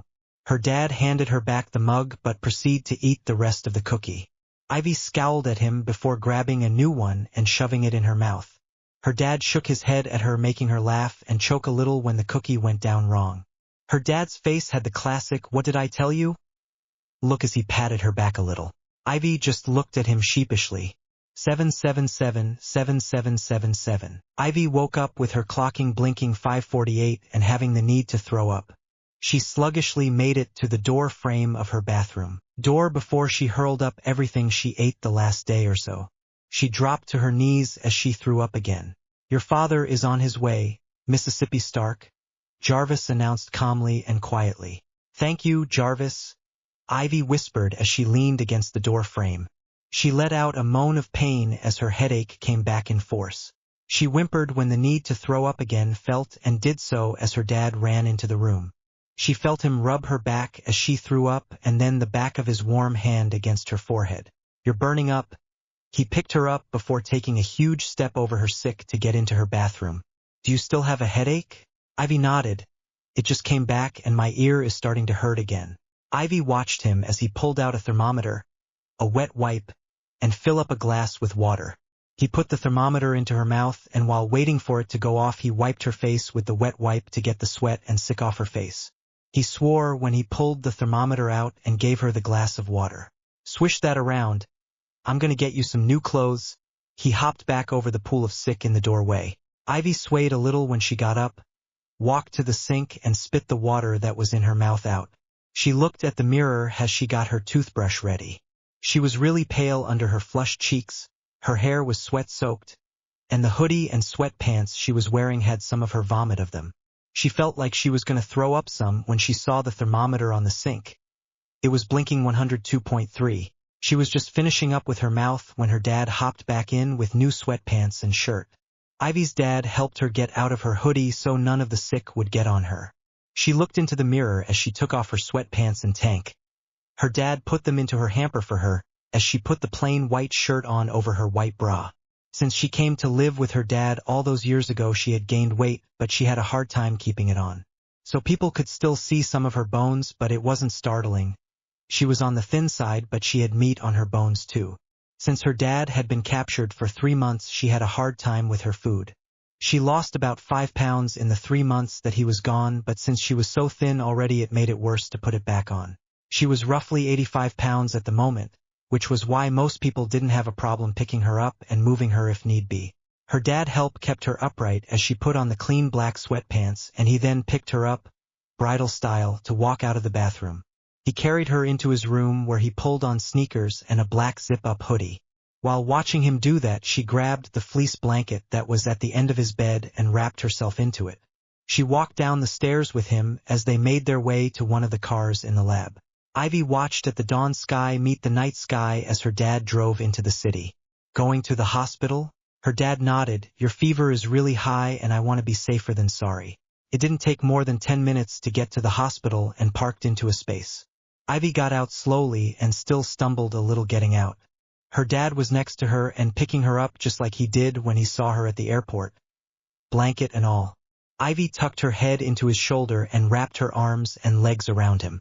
Ivy peeked out to the lobby when they made their way to the front desk. There wasn't anybody waiting and Ivy could hear the nurse at the front desk popping gum. Where do I sign in? Her dad asked as he reached back for his wallet. Ivy heard something get put on the desk before the woman said, We'll also need an insurance card and make sure to write down what's the problem. Ivy heard him writing on the paper before they turned to go sit on a love seat so Ivy didn't have to move from her position. Ivy grinned slightly when she heard a gasp and then her dad scoff. Mr. Stark, if you want to follow me, I'll get Mississippi Stark's vitals. A new nurse stepped out from behind the desk nurse who still had her wide eyes on them. Ivy knew if the situation was different her dad might have hit her up as she was a pretty blonde with brown eyes. Her dad followed the other nurse into an exam room and they watched her snap the door in the blonde's face as she tried to peek into the room. You can have this back, she handed the insurance card back. It says here that Mississippi Stark has a fever, head and ear ache, and vomited 3 times. Is that correct? Ivy felt her dad nod. Go ahead and place her on the bed and I'll get her vitals and we'll set you up with a room in the back. Ivy let the blanket fall to her waist when she was placed on the bed. She winced as the blood pressure cuff tightened on her arm and when the nurse shoved a thermometer into her ear. The nurse made a tisk sound when she saw it. 102.6, need to get that down right away. Ivy felt fear grip her as she heard that and her head swung to look at her dad who a little pale but gave her a reassuring smile. Ivy and her dad followed the nurse into the back where Ivy was forced out of her warm clothes and into a thin hospital gown. Ivy wasn't allowed to have a sheet or blanket. They did put several cold towels around her body and her dad sat in the chair next to the bed while they waited for the doctor to come and see her, holding her hand. The doctor ended up being an older gentleman who recommends that they get switched to a quieter ward and stay for the next 24 hours or at least till her fever broke. He said that since her original doctor, Dr. Allison, worked in the same building then she would be coming to check her over. That along with her fever she had a double ear infection. Ivy and Tony had moved to the quieter ward about an hour after the ER doctor saw them, and Ivy was finally starting to feel somewhat comfortable. Her new nurse had just left after putting in an IV, and her dad was on the bed with Ivy leaning on him, drifting in and out of sleep. Ivy was dozing when she heard a knock on the door, and her dad called for them to come in. She felt her dad tense up next to her, and she lifted her head to see who it was. Ivy saw Miss Pepper standing in the doorway looking guilty and pale. Ivy turned her head to look up at her dad to see that he had on his business face. She scooted back a little for him to get up, which he did. He retucked into the bed and walked to Miss Pepper, forcing her out the door and closing the door behind them. Ivy just shut her eyes and dozed back off. Ivy was released from the hospital the next morning, which meant she missed a day of school, and then she was to take off the next day, due to low fevers. Her dad set her up in the living room for the day, seeing as she didn't have a TV in her room. It was routine by now for them. When Ivy got sick when she was younger, she would camp out in her dad's room and watch Disney movies the whole day while her dad brought her food and everything else she needed. When Ivy was around 11 and caught a bad upper chest cold, her dad was out of town for 2 days, and he had Mr. Rhodey come and watch her as he had time off for the week. Mr. Rhodey had set her up in the living room to watch movies the day she started to cough, and by that evening she had gotten really bad that he just kept her there, and he himself and camped with her on the other couch. Since then she camped out on the couch. Ivy didn't know what happened between her dad and Miss Pepper, but not for the lack of asking. Her dad wouldn't say anything when Ivy woke up several hours later for lunch. Ivy watched her dad bring in a tray of food for them to munch on during the movie, and she sat up from her laying down position to grab a handful of grapes. She let her dad settle in next to her before leaning against his side as he turned on Lady of the Tramp. It was several weeks later, and Ivy was spending the night over Susan's with Blaze. Ivy hadn't seen Miss Pepper in that time. She did know that her dad had a talk with her. Miss Pepper had sent over her favorite pastry, brownies, with a note saying she was sorry, but that was last she heard from her. This was fine with Ivy because she was still hurt from what happened. Ivy did, however, find why she had gotten a cold in the first place. It seemed that a bug was going around the school, and about a good third had gotten sick, including Blaze, who blamed Ivy since he dropped off her school work that she had missed. Ivy was just happy that she didn't have to be in school to see other students rush to the garbage can to throw up. Blaze said it happened at least 5 times on Monday. The school did end up sending a notice home to parents/guardians about if their child had a fever to keep them home for at least 24 hours. Ivy's dad had sent her to Susan's home the minute she had gotten home from school, and already packed her a bag with clothes for the next day and a couple of scary movies. Ivy didn't question it more than just asking if he was all right and what was happening. Her dad just responded that he wanted her to be safe at Susan's while he took care of Mr. Stain. Ivy just nodded, gave him a hug and a kiss, and walked back into the flue to Susan's. It was several hours later, and they were camped out in front of the TV watching the Michael Myers films that Ivy's dad had given them. Ivy was wearing just a lacy, pink tank top with a plaid, dark and light pink sleep pant with her hair in a messy bun. Susan was wearing a long-sleeved shirt, lime green, which had a white star in the middle and matching short. Susan was around 5 feet 4 inches, long blonde hair and bright blue eyes. Blaze was wearing a plain white shirt and black sleep pants. Blaze was 5 feet 7 inches, black with high cheekbones and long, slanting hazel eyes. Susan's Aunt Amelia set them up in the living room as it had the biggest TV. Susan and her aunt had only lived in the modest 2-story house for the past 6 years. After Susan's parents had been killed in the war, Amelia moved them to America, where she was put in the Department of Defense, and she quickly made her way up to being the head of the department. For the first few years in America, Amelia had them living in Washington, D.C. before moving to Washington, the state. While watching the movies, the girls had decided to paint each other's nails and toenails with Blaze watching. When they were done with their own, they had jumped him and forced him into getting his done as well, which is how Ivy and Susan ended up sitting on their sleeping bags, and Blaze was tucked into a corner glaring at them and his nails. "Pure evil, that's what you two are," muttering could be heard. "You two do the devil's work." Ivy and Susan were hard-pressed to stop laughing. They eventually ended up trying to coax Blaze out of the corner with treats, and when that didn't work, they bodily moved him. They then proceeded to fall asleep with their heads on his chest with their bodies sticking straight out, kind of a weird cross. It was that same position that Ivy woke up in, but she could hear giggling coming a few feet away from her. She opened her eyes and saw her dad standing over them with Susan's aunt and Blaze's mum a few feet away. She quickly shot up but got stuck in her sleeping bag and ended up headbutting Blaze in the stomach, smashing her nose. Ivy curled up in a ball as Blaze tried to sit up but was stopped by Susan lifting her head, and they ended up banging heads. Ivy watched through watery eyes and holding her abused nose as the parents and guardians laughed as they were curled in pain. Ivy sat up still holding her nose, but she eventually had to press her nose against her shirt as it started to bleed. She saw Blaze and Susan had matching red marks on their foreheads. Ivy watched through narrowed eyes as Susan's aunt healed her nose and soothed Blaze's stomach and head along with Susan's head with just a swish of her wand. "Thank you, Aunt Amelia," all three of them said at the same time. Aunt Amelia just smiled at them, looking like she was still smothering a laugh. "Time to get up and ready for the day. We'll be in the dining room with breakfast." With that, Ivy watched all the adults leave the room talking and laughing together. She realized that her dad looked a little worse to wear. He had a couple of new cuts on his face that wasn't there the night before. Blaze left to use the bathroom to change while the girls changed in the room together and then meeting up in the hallway. Ivy had changed into the clothes her dad had packed for her. A light blue long tank with a slightly darker blue knit shirt and blue jean capris with white flats. She pulled her hair into a ponytail.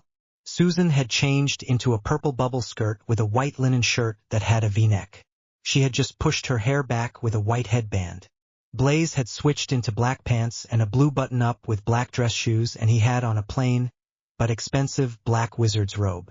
"Mother and I are going out to the Hollow this afternoon," Blaze explained when he saw the girls looking at his robes. They just nodded. The Hollow was where all the wizards in America went to go shopping for anything they needed. It was large with tons of stores for everything you needed to get in one stop. It was always filled during the year, even more so when school let out, but it was always packed when students got their letter. When the three got to the dining room, the adults were already eating and talking about their jobs, as they hadn't seen each other since before Ivy's dad had been captured. So they were just catching up. The witches always found Ivy's dad's job fascinating, while Ivy's dad enjoyed learning what he could about the magical government, as Susan's aunt worked as head of the defense and Blaze's mum knew all new bills or about to be processed bills. Her newest husband worked for a law office. Ivy and her friends quickly sat down and started to fill their plates up as they talked about their classes and upperclassmen. They started to talk about what was happening in Europe since Susan and Blaze had family over there. "Guess who placed first in the Tri-Wizard?"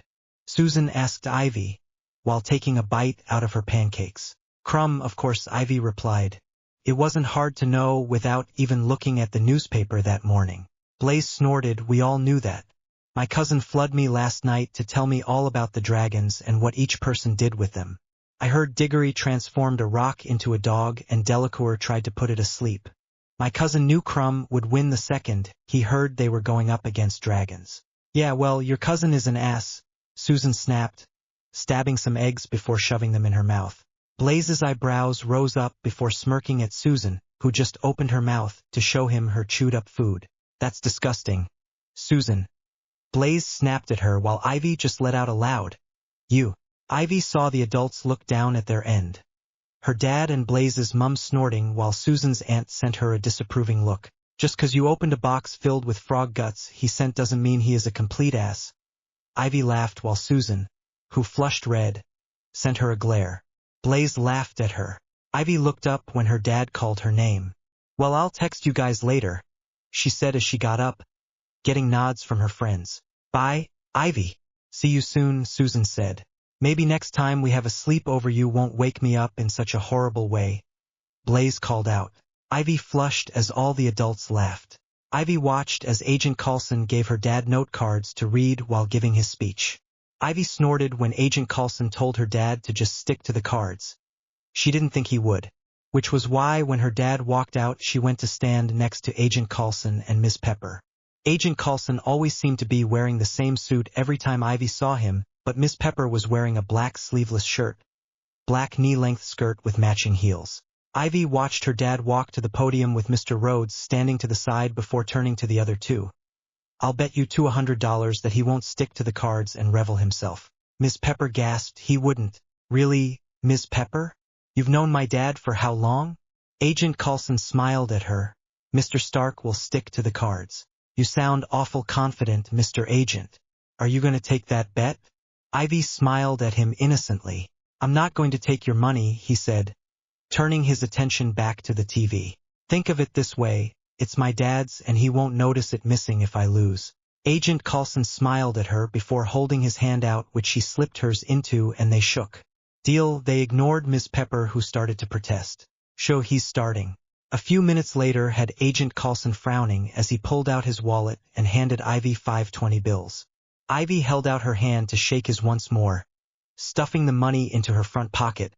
Pleasure doing business with you, Mr. Agent. Pleasure, he sighed as he let go of her hand. You do know that my name is Coulson, right? Not Agent. Ivy grinned at him as she flopped on the couch. Of course I do, but it's such a mouthful. See, your first name is kinda short, but I'm not about to call you Phil when I don't know you, so it is Mr. Agent. Agent Coulson smiled back her before nodding to her and Ms. Pepper while flipping his cell open to answer a call. Ivy scooted over as Ms. Pepper sat down next to her as Agent Coulson walked towards the back of the room. You shouldn't bet, Ivy, she scolded. You should give Agent Coulson his money back. Ivy snorted as she shook her head. Mr. Agent shouldn't have taken a sucker bet. Even you wouldn't have taken it. I wouldn't have taken it because it's wrong to bet, she replied, watching her dad leave the podium. Plus it is Tony, expect the unexpected. Ivy laughed before bounding up to greet her dad at the door. Guess what? Her dad smiled at her as he walked further into the room. Ms. Potts fainted and the agent is freaking out?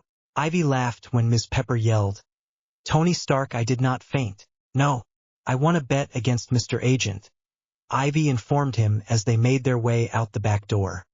He and Miss Pepper didn't believe me when I told them you weren't going to read the note cards that Mr. Agent so nicely made up for you. He probably worked for a couple of hours to make the alibi and get the people to agree with it. Well, I never, he exclaimed before looking at Miss Pepper. Why didn't you stop this gambling? Don't you know it only takes one time and then you're hooked for life? I don't approve of you letting my only little girl start up bad habits so early. I think I might have to replace you, Miss Potts. Miss Pepper jaw had dropped when her dad first started talking before she snapped it shut, looking angry. You never. You're the one who goes gambling as much as he can. Don't make me remind you about that award Mr. Rhodes was going to personally give you, but you were in the casino. Ivy's dad just flapped a hand at her, making her look like she about to hit him. So how much did you wheedle out of the agent? Ivy grinned at Miss Pepper. It was fun to rile her up sometime. Ivy didn't do it, but she loved how Miss Pepper reacted to her dad. Sometimes. She had to know that her dad did stupid things. It wasn't a secret or anything. 100. Only 100? What were you betting? I know you left your wallet at home. Ivy smirked at him. I bet 100 too. Oh, it was your money that I bet. She gave a crackle at him before hopping in the car. 6 months later, and Ivy was standing next to Blaze as they watched her dad fly into the arena with the half-naked women dancing behind him. Ivy rolled her eyes as she watched them. Typical women who were probably hoping to get in her dad's pants. Gross was all Ivy could think. Ivy looked to Blaze to see him staring in detached amusement. He was wearing designer blue jeans with a white t-shirt and a black North Face jacket and black Vans. Ivy didn't know really anyone else who could scream causal but filthy rich than her best friend. Ivy was wearing black jeans and a black tank that said Stark Incorporated with a white plain hoodie over and white Vans. She had her hair pulled back into a bun. Ivy could barely see anything as mostly everyone taller than her. She was still 4 feet 8 inches while Blaze shot up 2 more inches. She could only thank that there was large screens to show everything. She could only scoff as some idiot a little in front of her shouted out to her dad. Blow something up. Ivy felt Blaze wrap an arm around her as more people pushed forward. She was standing in front of him already, and she couldn't believe how many times she's been pushed. If Blaze hadn't come with her, she probably would have been trampled already. Ivy felt Blaze's head dip down to her ear. Let's get out of here. I've got a crazy headache, and knowing our luck, if we don't leave now, I'm sure we'll bump into your dad. Ivy just nodded her head, allowing him to pull her along as he pushed other people out of the way. When they reached the doorway, she looked back to see the image of her dad walking away with her grandfather's image behind him. It gave her chills. 999999999. Ivy stopped Blaze as they were about to pass a restroom. I've gotta pee. Be right out. He nodded as he let go of her hand and went to stand by lightning pole. Ivy hurried into the relatively empty bathroom. She had just walked into a stall and was putting the protective cover on the seat when she heard a couple of women come in and enter stalls. She rolled her eyes when she heard them gushing about her dad. Did you see how he just flew in? One woman exclaimed. He's so hood. Totally yummy. The other one agreed. Ivy rolled her eyes before adding her 2 cents. I don't know about that. He's about average, more on the low end. Not hot or yummy. One of the women gasped. What do you mean? He's the hottest bachelor out there. I would totally marry him. Ivy just shook her head as she pulled her jeans back up while hearing the women's other friend reply. I don't know about that. I'd rather just have him screw me. If I got married to him, I would probably send his little brat to a boarding school. Ivy froze. Lisa, you don't even know what the girl is like. For all you know, she's an angel. Yeah, right. How many times have you seen her? She probably thinks she's too good for the rest of us. Ivy flushed her toilet and made sure to hurry up before the other two came out. She just reached the door when one of the stalls opened up and she heard a gasp. She turned her head and saw a pretty 20-year-old standing there in jeans and a low-cut top. She quickly went to Blaze, who met her halfway. She shook her head when he looked at her, so he nodded and grabbed her hand to drag back to his home. 999999999. It was about an hour later that Ivy was sitting comfortably on Blaze's bed in her pink sleeping pants and black long-sleeved shirt. She was just waiting for Blaze to return to his room so they could eat the snack he was bringing and go to bed when her phone went off. His room was around the same size as hers was. He had a queen-sized canopy bed straight across the door leading to the hallway. There was a nightstand on each side of the bed, 2 doors on the left of the bed leading to a large bathroom and large walk-in closet. In between the doors was a dresser. On the right side of the bed was a leather love seat and matching chairs surrounding a fireplace with a bookcase next to it. Towards the end of the same wall was French doors leading out to a small balcony. His room was done in different shades of blue and silver. She sighed when she heard the music of Back in Black. I really wish you would stop changing your ringtone, Dad. He just laughed. How is it going at Blaze's? Did you watch the expo on TV? Yes, I watched the half-naked women parade behind you, she sighed. Are you on your way home? No, I'm not actually. I'm headed to Washington now with Happy, and Pep is meeting us out there, was the sheepish reply. Ivy fell backwards. So her back was on the bed and she was looking at the top of Blaze's canopy. And you're now calling me at 1 a.m. to tell me that I'm going to be home alone tomorrow? Sorry, doll, but I've got a summons to go before the Senate in the morning. Well, that should be fun for you, was her dry reply. Hey, don't be like that. I'll be home tomorrow after the meeting. I'll probably be home before you if you hang out with Blaze and Susan. Whatever. She rolled her eyes. I'll bring you back a gift for you. How's that sound? Ivy could just see the grin on his face. I'll get a mug for you with your name on it, or maybe a big I Love DC t-shirt. Dad, don't do that, she whined. She should have kept her mouth shut. I'll see you tomorrow, Ivy. Get to bed soon and behave for the Zabinis. Love you, Daddy. Love you too, Ivy. Ivy just hanged up the phone as Blaze walked back into the room holding 2 bowls of vanilla ice cream. We'll be able to see my dad in Washington tomorrow on the TV. He gets to go before the Senate.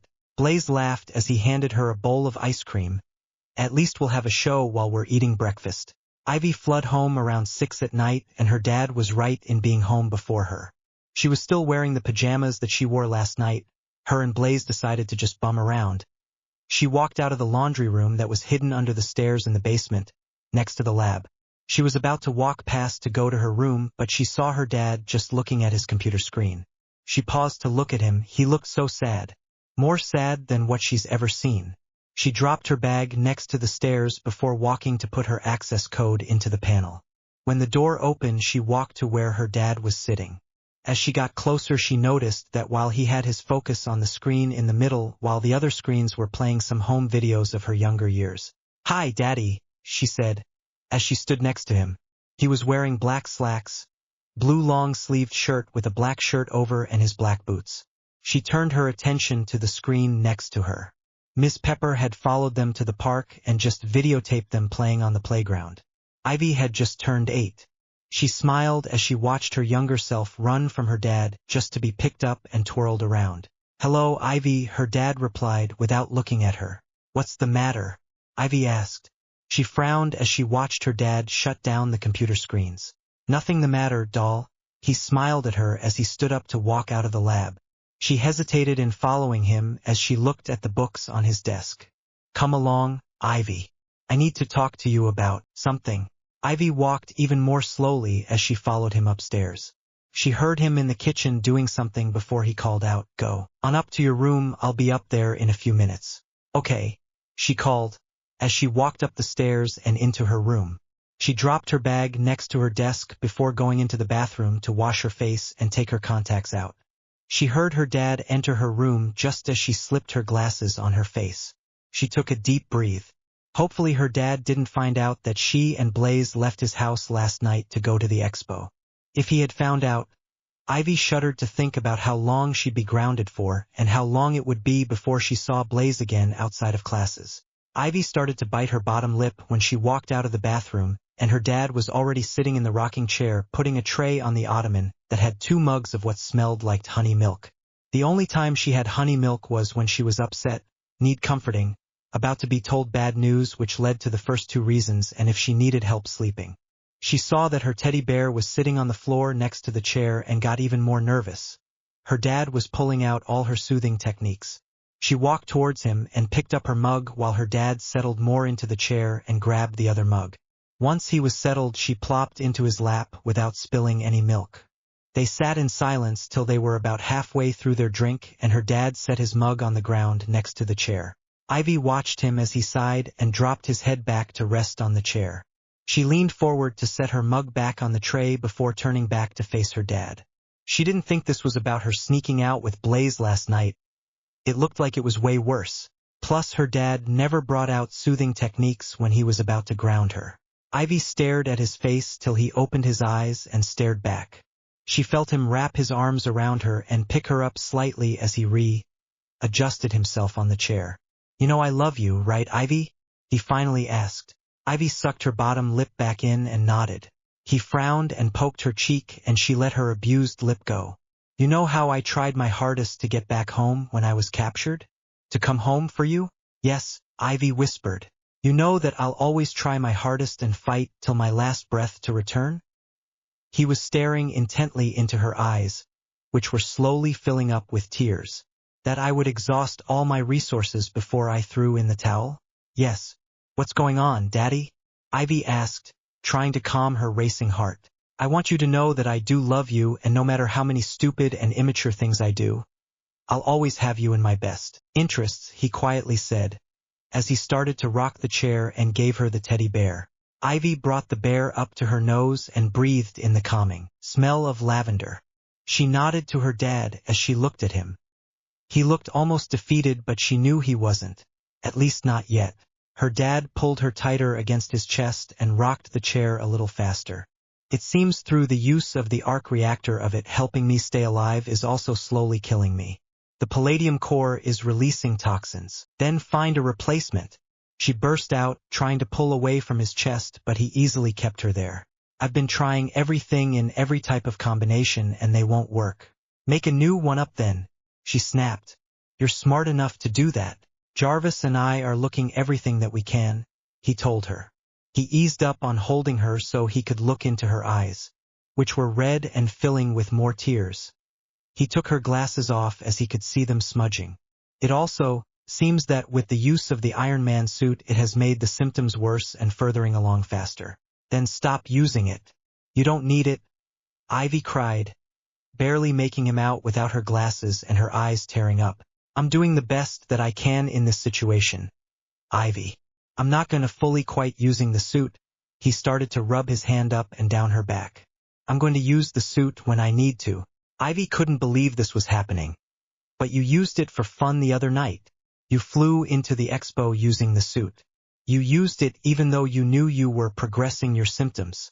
You had to know because you said that you and Jarvis had already searched into most elements. Why would you use it if you knew?" "Ivy, calm down now. We need to stay calm or we won't get any further with the problem." "Yes, I am dying. Ivy gave a loud sob at those words, but her dad just kept on talking. Based on my calculations, I have a good few more months before I do die, and I'll make sure you are completely covered. I won't leave this world without making sure you will fine and that you can make your own decisions. Ivy just sobbed even louder and hugged herself to him by wrapping her arms tightly around his neck. You can't leave, Ivy. Look at me. When Ivy made eye contact, her dad continued. This may be harsh, but if it wasn't for the arc reactor, I would have died when I got captured.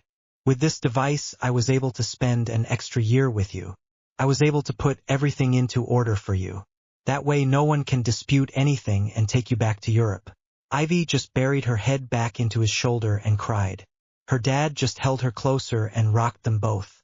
Ivy felt a few warm drops of water on her head, and when she realized that her dad was crying, she cried some more, and held him even tighter, that she was sure he was going to have nail indents on his shoulders. She fell asleep in his arms with him humming and rocking. The following week, Ivy stuck to home as much as possible. She didn't go to her friends' homes and stuck as close as possible to her dad as she could. Instead of doing her homework in her room or at the kitchen counter, she would go find her dad in the lab and sit in a chair at his desk while he worked with Jarvis. When she was done with homework, she would read ahead for her classes, more than what she had already done. Ivy tried to be more attentive to her dad when he needed things and made sure he ate every time she did. Ivy knew Ms. Pepper found this to be slightly odd, but she didn't confront them about the new behavior, as she just got promoted to being CEO of Stark. This is why when Ivy found out they go to Monaco, she threw a fit when she had to stay home because she still had school to go to. Ivy was sitting on her dad's bed watching him pack clothes into a suitcase, pouting. Ivy, go pack your clothes for the next few days. You're not to come back here alone unless Candace brings you, which she won't have to do if you have everything packed. Ivy knew he was getting annoyed when he said it in his "I'm your father and you will do as you're told" voice. Ivy just frowned and curled into a ball at the foot of the bed. I don't understand why I can't go. You've let me miss school before for your business trips. Her dad scowled at her as he zipped his suitcase closed. You'll also notice, each and every time that happened, you didn't have finals. Now get up and go pack before I pack for you. Ivy just scoffed and closed her eyes. Her eyes, however, flew right back up, and she let out a yell as her dad bodily picked her up and slung her over his shoulder like a sack of potatoes. Daddity! Ivy let out a shriek as her dad threw her on her bed and proceeded to tickle her till she was red in the face. Ivy was still giggling as her dad walked over to her closet and came back out with her overnight tote. Can you please pack for the rest of the week for me? Ivy looked at her dad before smirking at him, which just made him wary. I'll pack and quite complaining if you bring me something back from Monaco. Actually, you don't have to even buy it in Monaco. Her dad just looked at her. What do you want?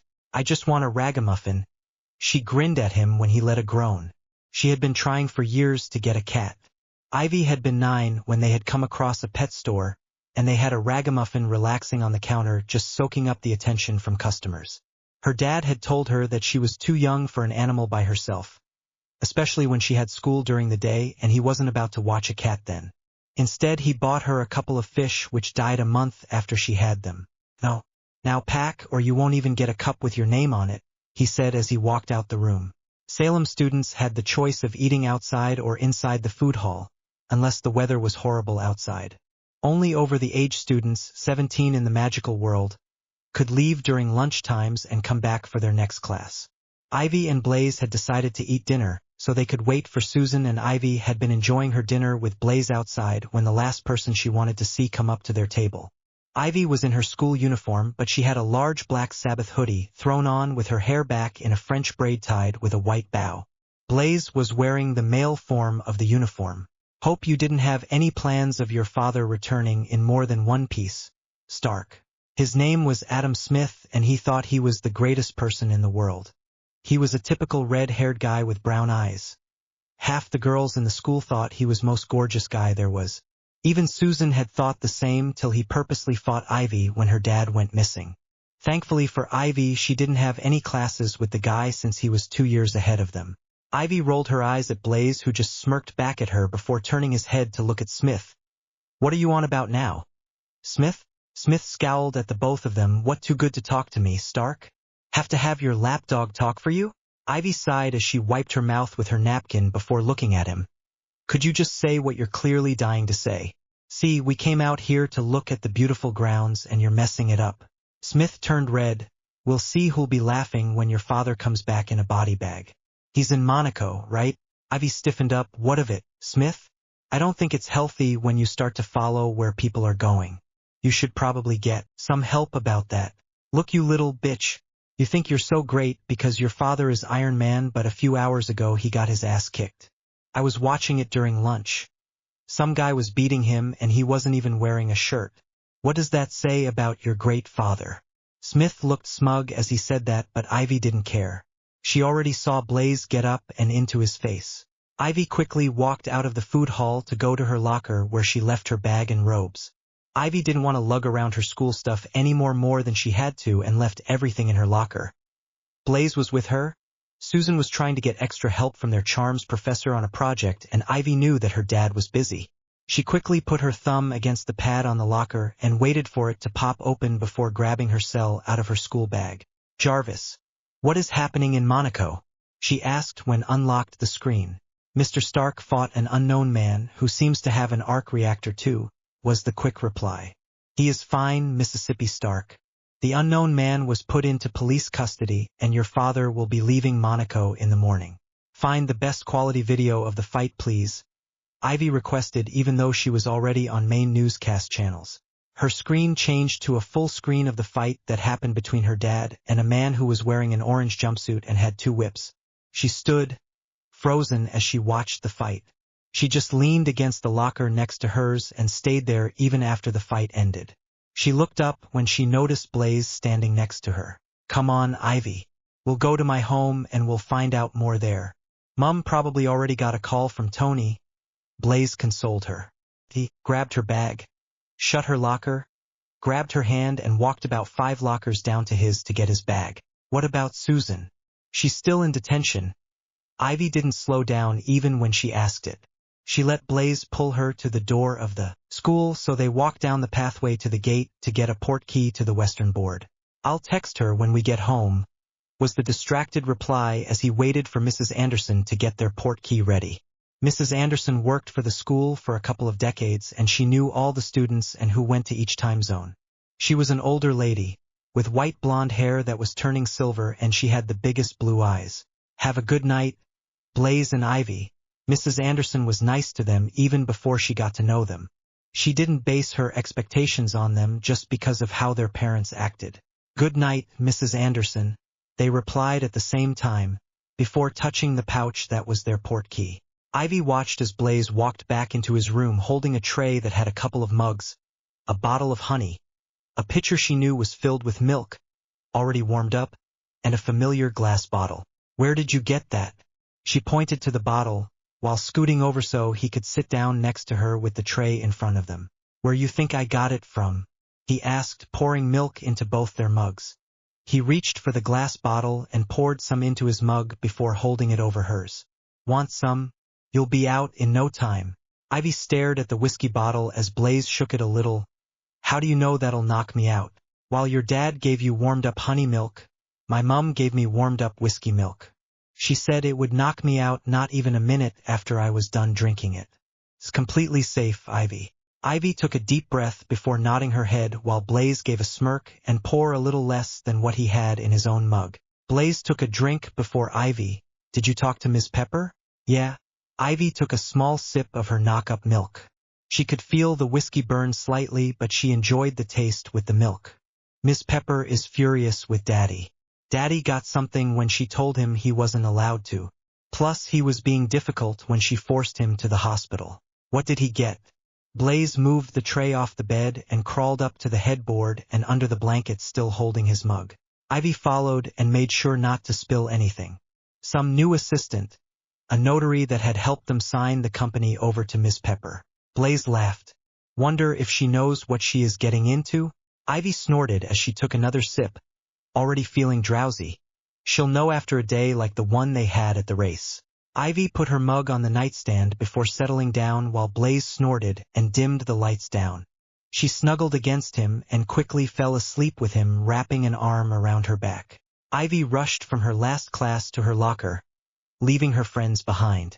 She was already packing the books she needed for her homework and taking her robe off before putting the same hoodie as the day before on when Susan came to the locker right next to hers. Frowning. Ivy saw her when her head went through. What? Susan just glared. Couldn't wait for your friends. Ivy? Ivy frowned as Blaze walked up to them. Leave off of her, Susan. You can't say that if your aunt didn't just get home after being in a different country and attacked you wouldn't rush home. Susan just sniffed. Anyways, what did the headmaster want with you? Susan turned back to her locker. Right before lunch, her professor had told her that the headmaster wanted her to go to his office after class and have a small lunch with him. Students were only asked to have lunch with the headmaster when he had to tell them something important. Ivy shoved her robe more into the locker and grabbed her bag. I'll tell you guys later.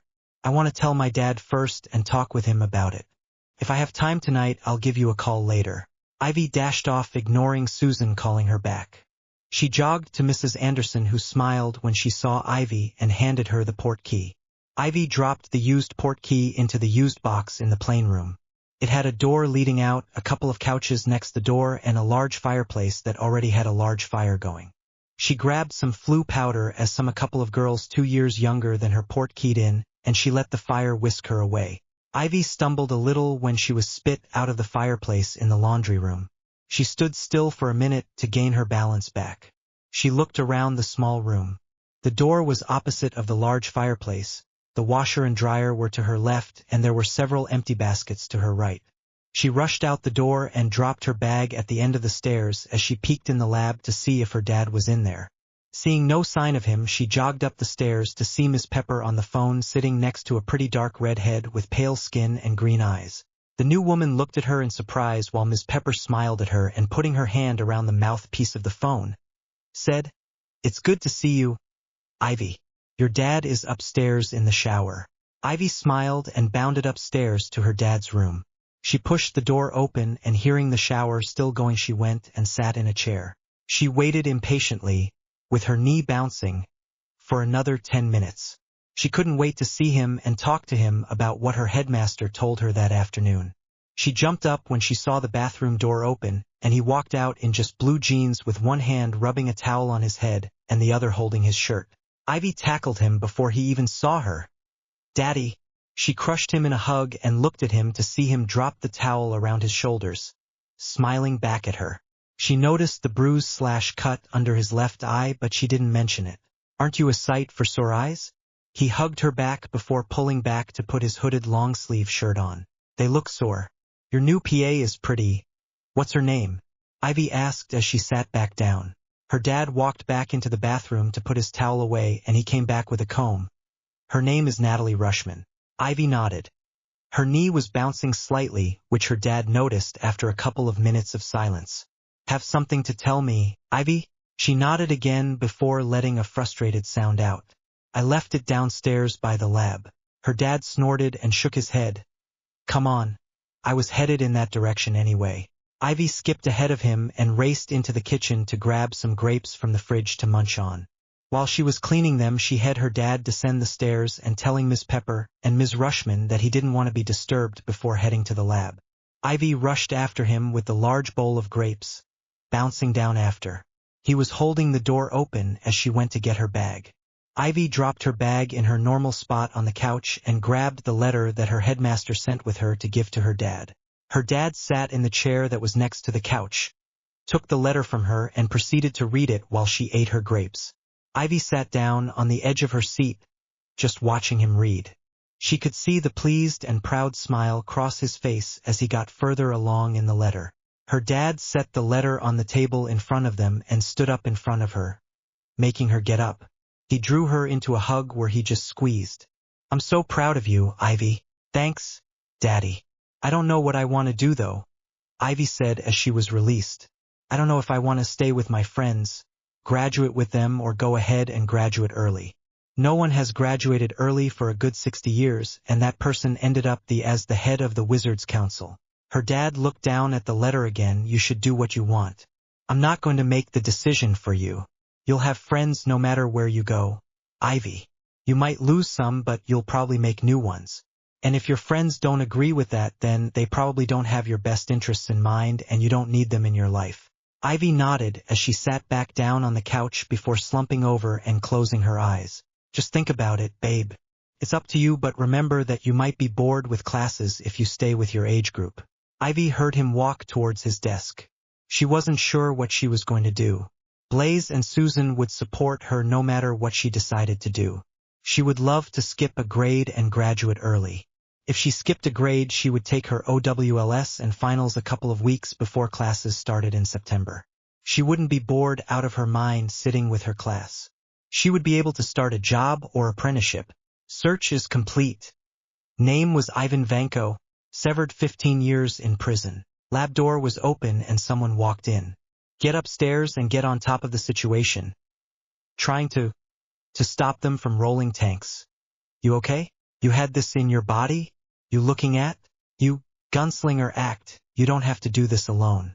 Know exactly what I'm doing. Ivy forced herself up after hearing bits and pieces of what Jarvis, Mr. Rhodey, and her dad were saying. She ended up rolling off the couch. Ow. She got up to see her dad sitting at his desk, drinking something out of his bottle, and Mr. Rhodey leaning against it with his back to her. She crept closer to them before saying loudly, "Hi, Mr. Rhodey, haven't seen you in a while." She smiled when she saw him twitch slightly. Mr. Rhodey turned and smiled at her. "Hello, Ivy. How have you been?" Ivy could tell he was still annoyed with her dad, but that wasn't anything new to her. "I've been great. Guess what?" Mr. Rhodey seemed to think about it before asking, "You're going out with the guy friend of yours?" Ivy busted out laughing as her dad's head shot up and turned to look at her with his face twisted in horror. "No, you're not allowed to date till you're 30, at the very least. No, I'm not going out with Blaze, he's my best friend. Not my boyfriend," Ivy declared. Blaze was the person she went to for everything, advice, to vent, and she even made him go clothes shopping with her. "It'll be before I'm 30 that I'll go out, Daddy. You do know that most of my friends are going out with someone, right?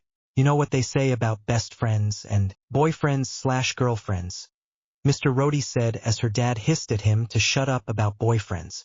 Ivy looked at her dad concerned because he looked really pale and had a slight sheen of sweat on his face. No boyfriends or girlfriends. Yet, she ignored her dad's squawk of protest. "Besides, no one has really caught my attention." Mr. Rhodey smiled at her. "Well, whoever does catch it is going to be one lucky guy who has to put up with a lot of people." Ivy smiled at that. It was true after all. She had her dad, Blaze, Miss Pepper, Mr. Rhodey, and not to even mention Blaze's mom. "You still didn't guess right." Mr. Rhodey just waved his hand at her, making her pout before sighing. "Fine, be that way. I get to skip a whole grade year at my school. The last person to do that was 60 years ago." Mr. Rhodey swept her into a hug. "Congratulations, Ivy. This calls for a mini celebration. Ice cream, here we come." Mr. Rhodey swung her over his shoulder like a sack of potatoes and walked towards the stairs with her dad following behind. "Pepper, get the ice cream out. Natalie, get the bowls and spoons. And Tony, get the candy out." Mr. Rhodey told the women who were looking at them in disbelief, and her dad rolled his eyes before going into the kitchen, mentioning Natalie to follow. Ms. Pepper stood up. "Why are we eating ice cream? I get to skip a grade year at my school," Ivy shouted out from her upside-down position. Ms. Pepper gasped. "Oh my God, Ivy, that's great." She leaned down and smacked a kiss onto her face before hurrying into the kitchen ahead of them. Ivy was put down onto a chair, and she was able to watch the most important adults in her life help her celebrate. It was lunchtime and Ivy was already sitting next to Susan at a table outside, enjoying the second to last day of school, waiting for Blaze come. "So are you going to tell us what the headmaster wanted with you the other day?" Susan asked as she started to eat her salad. Ivy nodded her head as she put a forkful of the grilled chicken salad into her mouth. She swallowed before saying, "Yeah, I'm going to tell you and Blaze at the same time so I don't have to repeat myself." Susan let a huge sigh. "Why not tell me now and then we can tell him? We don't even know how long he's going to be." Ivy frowned. "We should wait for Blaze." "Come, Ivy. You never wait for me when you have something to say. You two even ditched me the other day." Ivy winced. "Fine." Susan let out a squeal. "You know how I've been studying a lot this year? To keep myself busy?" Ivy asked, to which Susan nodded rapidly. Well, the headmaster wanted to tell me that since my work have been above par since the beginning of the year that he and my teachers sat down and talked. They said that if I wanted I could go up a year.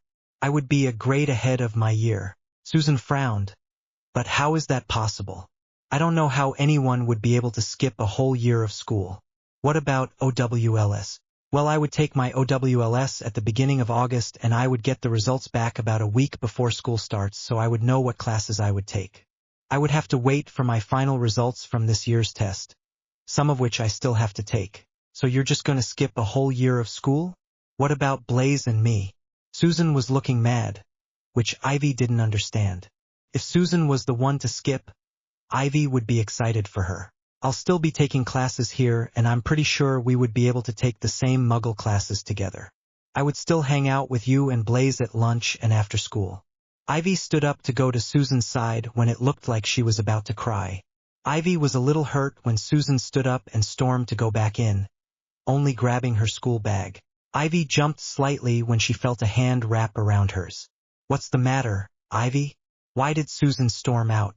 Ivy leaned into Blaze before going back to her seat with him following as he didn't let her hand go. I told her why the headmaster wanted to see me yesterday. I wanted to tell you both together, but she wouldn't let up, so I told her. She felt Blaze's other hand go up and down her back. Well, what the headmaster want with you? Had to be something big to make Susan upset. He told me since I've been above par with all my classes that I would be able to go up a school grade starting next year as long as I passed all of my finals this year. That I would take my OWLS at the beginning of August and have the results back before the school years begins to get my classes set up. Ivy tensed after a few seconds of silence from her best friend. She jumped when she felt him throw himself at her to give a tight hug. That's great, Ivy. That's such an honor. It hasn't happened in over half a century. Ivy grinned at him and turned to go back to her chicken salad when she caught sight of Susan's lunch. She pulled back her hand that was going towards her fork when she heard Blaze sigh. What? Ivy asked when she heard him and saw him get up to go to the other side, right where Susan was sitting. Eat your lunch. I don't need your dad hounding me for not making you eat. Blaze was packing up Susan's lunch and put it next to his school bag before pulling out his own packed lunch. Ivy gave a playful scowl to him, but she did pick up her fork to continue eating. Ivy was about halfway through her salad and Blaze was on his second turkey sandwich when one of their year mates ran over to Ivy. She was brown-haired, brown-eyed girl who was almost as tall Blaze and was on the Quidditch team. Hey, Ivy. Blaze. She nodded to him, then proceeded to focus on Ivy. Do you have a... Here she got into Ivy personal space and whispered in her ear, tampon or pad. No one I asked has one and I don't know where Nurse Jenny is. Ivy smirked a little but nodded her head before turning to her bag to discreetly grab a tampon out. Here you go, Ashley. Thanks. Ivy, you're a life savior. She grabbed the tampon from Ivy but proceeded to sit down next to her. Did you hear what happened at Hogwarts? Blaze rolled his eyes but nodded his head while Ivy shook hers. Half the castle got destroyed. The last task was last night and my cousin was there watching when it happened. A lot of parents are going to be angry. The school was lucky that everyone was at the task and not inside. Ivy furrowed her eyebrows, looking at the both of them. What happened? Blaze spoke up before Ashley, who pouted. A couple of the creatures that were in the last task got loose and went straight for the castle and destroyed a good portion of it. My cousin Flood last night complaining because his whole dormitory was destroyed and everything in it. I can just imagine all the dead familiars and how upset people are going to be. Ashley nodded her head, her normal grin gone. My cousin doesn't even care that Diggory won the tournament for Hogwarts. My cousin lost her cat and her year mates lost their animals too. I wouldn't want to be the people in charge of the tournament. The cleanup for the school is going to be horrible. Ivy snorted. They'll probably find a way out of it and blame the handlers. This is partly their fault too. The school will most likely have everything up and running before the year starts again in the fall. Ashley nodded before standing up. Thanks for the Ivy, see you tomorrow for finals. Blaze nodded to her as Ivy waved. It was the following weekend. The same weekend as her dad's birthday, and Ivy was packing up her overnight tote to go to Blaze's house after the party. Ivy knew the party was going to go on for a good while and she didn't want to stay there the whole time. She knew that something was going to go wrong, and she wasn't sure if she wanted to be there when it happened. Ivy had planned to go to Susan's, but Ivy hadn't been able to get a hold of her since the end of school. Ivy even tried to flew over there to only be told that Susan had left to visit relatives in Europe. Ivy was hurt that Susan hadn't even said she was leaving or even call back. Blaze told Ivy that she was just being a stuck-up snob, which didn't make Ivy feel any better about it. So instead of going to Susan's, she was going to go to Blaze's for the weekend after going to the party. Ivy was wearing a black and purple halter fit and flare dress.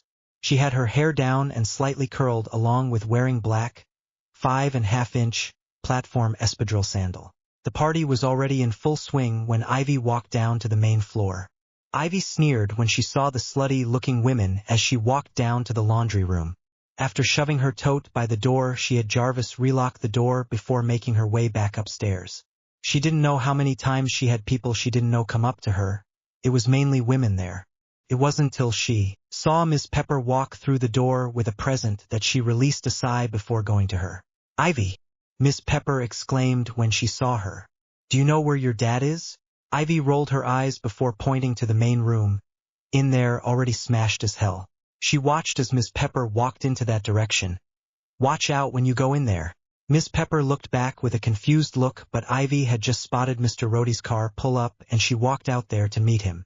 She saw him put his cell away as he handed his keys to one of the valets before turning towards the house. She smiled at him and gave him a hug when he reached her. "Ivy, you look wonderful tonight." Ivy flushed slightly. "Thanks, Mr. Rohde."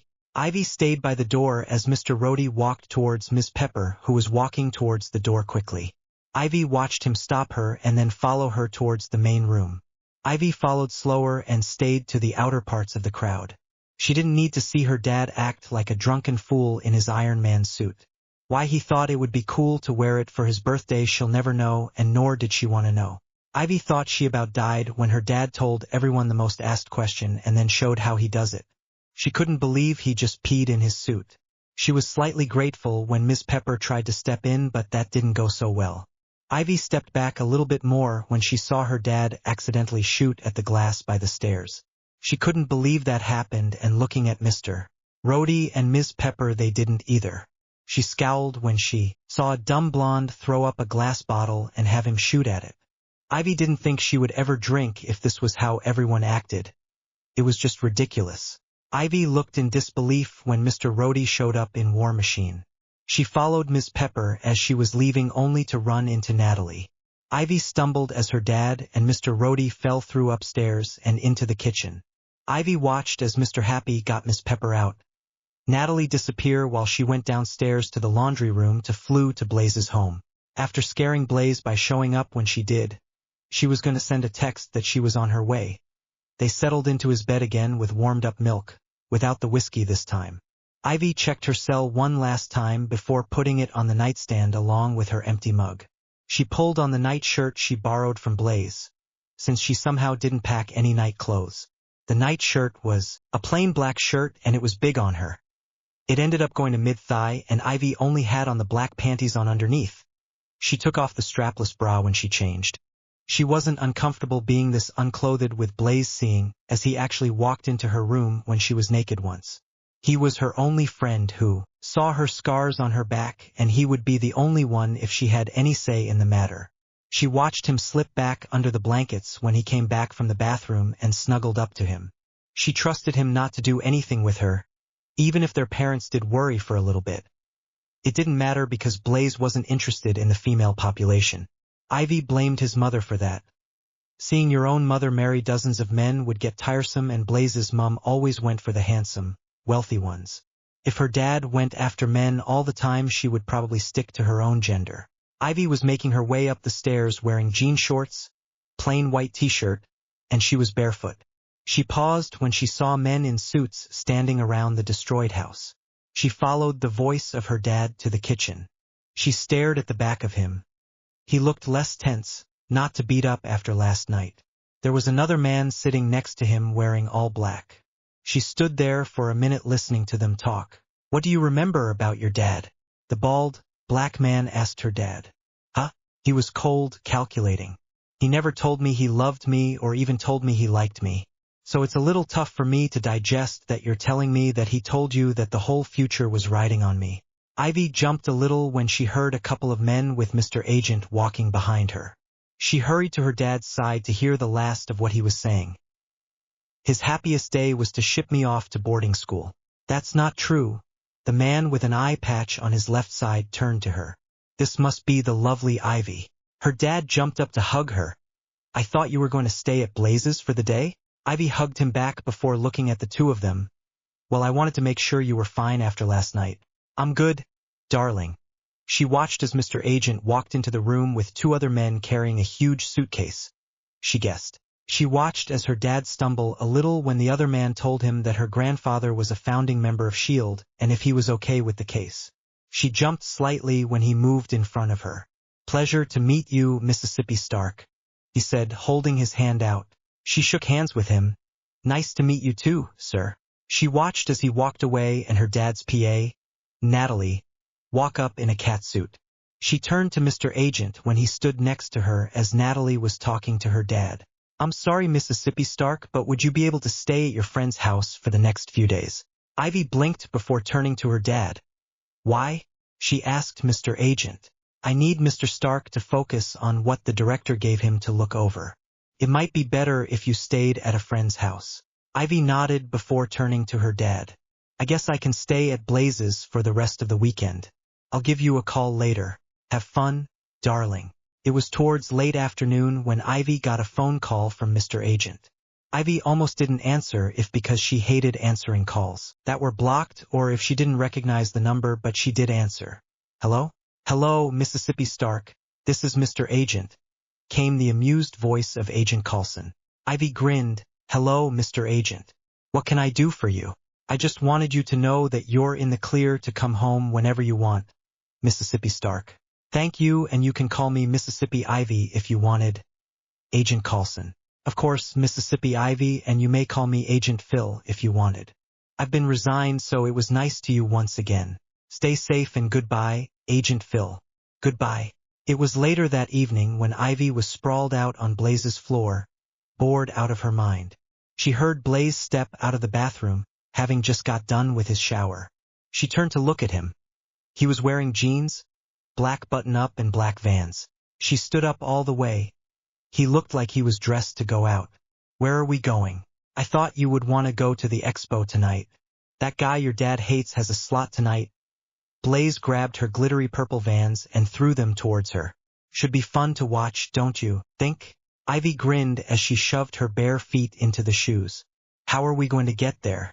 I already asked Mother and she said that she'll take us there, but we were going to have to find a way home. Blaze grabbed two hoodies out of his dresser and handed the white one to her while putting on the black one. I don't know what's worse, his dancing or the cheerleaders, Ivy said to Blaze as they sat down to watch Hammer's presentation. Ivy looked around at all the people in the room and spotted Miss Pepper and the agent sitting together a couple rows behind them.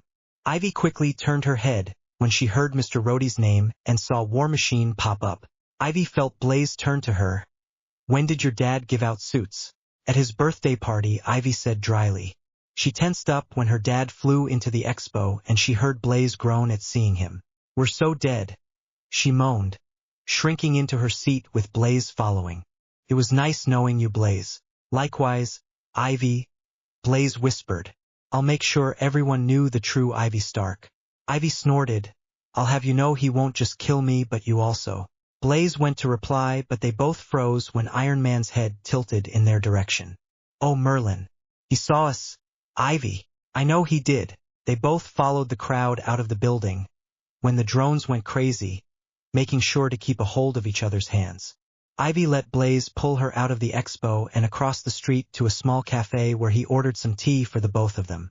I hope he's okay, Ivy whispered when he handed her the tea. I'm sure he'll be fine, Ivy. Blaze sipped his tea. Might as well just wait here for him, we'll have a way home now. Ivy glared at him for snickering. They only waited for 40 minutes before Ivy's cell rang. Ivy took a deep breath before answering. Hi. Daddy, what you doing? Where are you at? He didn't sound too happy. I'm with Blaze drinking some tea. Why? She knew she was grounded. Ivy, not the time to be playing around. You know you're grounded, so don't make it any worse than what it has to be. Her dad sounded more annoyed than anything. Ivy sighed. We'll be standing outside a little cafe called Heat and Spice. Be there soon. He didn't wait for a reply before hanging up. Ivy stood up before walking to the door with Blaze following. This should be fun. I guess I'll see you when school starts up. I might be able to get my computer and sell back in a month if I'm lucky. Her dad dropped down from the sky before Blaze could reply.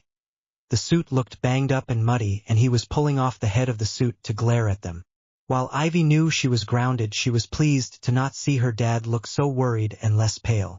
Look at each other for as long as you can because you won't be seeing each other till September. He glared even harder at them as Blaze busted out laughing and Ivy snorted. Tell me how you feel about Ivy's friends, and don't worry, I will be explaining more on the Hogwarts/Triwizard thing. It will play a part in the Harry Potter arc. Ivy waited as her dad came back into the tower after turning on the clean energy source. It had been 2 years since the fight with Ivan Vanko, and they had finally settled into the Stark Tower. Ivy didn't think they needed a tower with their name on it since everyone knew it was their tower, but her dad wanted it. Ivy was just content with it. It was home away from home. It had been about a week into the summer holiday for her, and she couldn't wait for her grades on her NEWTS. She did end up taking her OWLS in the summer before her 5th year, and she did pass charms, potions, herbology, history, transfiguration, defense, and healing. The only ones she didn't pass were ancient runes and astronomy. Even then, she was only a few points off. Since she had failed 2 of her OWLS, the school couldn't let her pass the school year, and she would have to take them again with her schoolmates. Ivy would be forever thankful to Nurse Jenny. After she learned of Ivy's scores in the OWLS that she did pass, asked if Ivy would become her apprentice, that she would be able to continue in the higher grade of her classes and still take the classes she didn't pass. Ivy would work in the healing ward and help Nurse Jenny with the small things including cleaning, labeling, stocking, help with lesson plans for other classes, and being able to watch her treat her classmates. Ivy agreed. She always wanted to be a healer since she was little, though at that time it was doctor. She loved the idea of helping people when they needed it, and that she didn't freak out when there was blood like the other girls when she was younger. Ivy made sure she did everything and anything when Nurse Jenny wanted it. Ivy made sure to keep up with all her classes and even the side projects Nurse Jenny had for her. Ivy was supposed to be at the school the same hours that Nurse Jenny was, but since Ivy lived on the western seaboard, she was able to come in later, but Ivy always stayed later, till after dinner period was done. She was also expected to come in on Saturdays to help out with restocking and learning more from Nurse Jenny. All her free periods and, most of the time, lunches were taken up with helping Nurse Jenny. The NEWTS that Ivy had taken at the end of the school year were just the ones she passed for her OWLS. Ivy knew if she passed these ones, she would basically become full-time apprentice for Nurse Jenny. She would be working in the healing ward helping to take care of any accidents that came in and still learn. She would even teach the first-year class and substitute for the second and third-year classes. She wouldn't have to go on to work under someone else at a hospital before most healers worked on their own. They were apprentices under someone who worked at a school, hospital, or small practice. Ivy knew she would go far from having an apprenticeship under Nurse Jenny. The only time she wouldn't be in the healing ward was when she left to go to her ancient runes class, and she wouldn't leave school on Mondays, instead of Wednesdays, to go to her astronomy class at night. Ivy didn't even need to go to her Muggle classes since she passed all of them with all A's last year. She was officially graduated in the Muggle world. Other than those 2 classes, ancient runes and astronomy, she would become Nurse Jenny's shadow. One of the reasons Ivy and her dad were living in New York, that and they could see how well their tower would stay up. Ivy would be going to school about mid-August to help set up the healing ward, classrooms for healing class, and fine-tune lesson plans with Nurse Jenny. Ivy smiled from her spot on the couch as her dad walked in and made a drink for himself. There was a board game in front of her with some brownies and 2 cups of milk. They were going to play some board games to celebrate the tower and relax. Blaze said he was going to come here after he got back from Europe. I'll be able to meet his newest stepfather, Ivy told her dad as he sat across from her, dealing out the money they needed for the game. She tugged her Black Sabbath hoodie over her white tank, and it fell about an inch or so below her blue jean shorts. Ivy was still best friends with Blaze and Susan. Susan had apologized on how she acted about a week after the incident at the expo. While Ivy was happy that she and Susan were good, She was still grounded till school started, so she couldn't hang out with her till then. Her dad had stayed true to his word. She had been technically grounded till school started again, but she was able to go school shopping with her friends in August. Ivy learned that Blaze had been grounded also. Blaze's mom had thought that Ivy's dad knew that they were going that night, and that's why she had allowed the two 14-year-olds to go across country and stay by themselves. Of course, Blaze hadn't been grounded as long as her, if only because his mum was about to go in between husbands.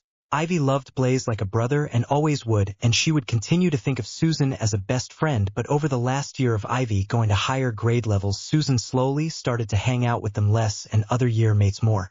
Ivy didn't totally understand, but she made sure Susan felt accepted every time she came around, even if Blaze didn't. That's good. What's his name? Did you want to be the dog or Hat? Her dad asked as he put Peace down the car. Her dad always chooses the car. He frowned when he looked up. I thought I told you to stop stealing my hoodies. I know you have perfectly good ones. I should know since I'm the one buying them. Ivy smirked at him while grabbing the dog piece. I like this one.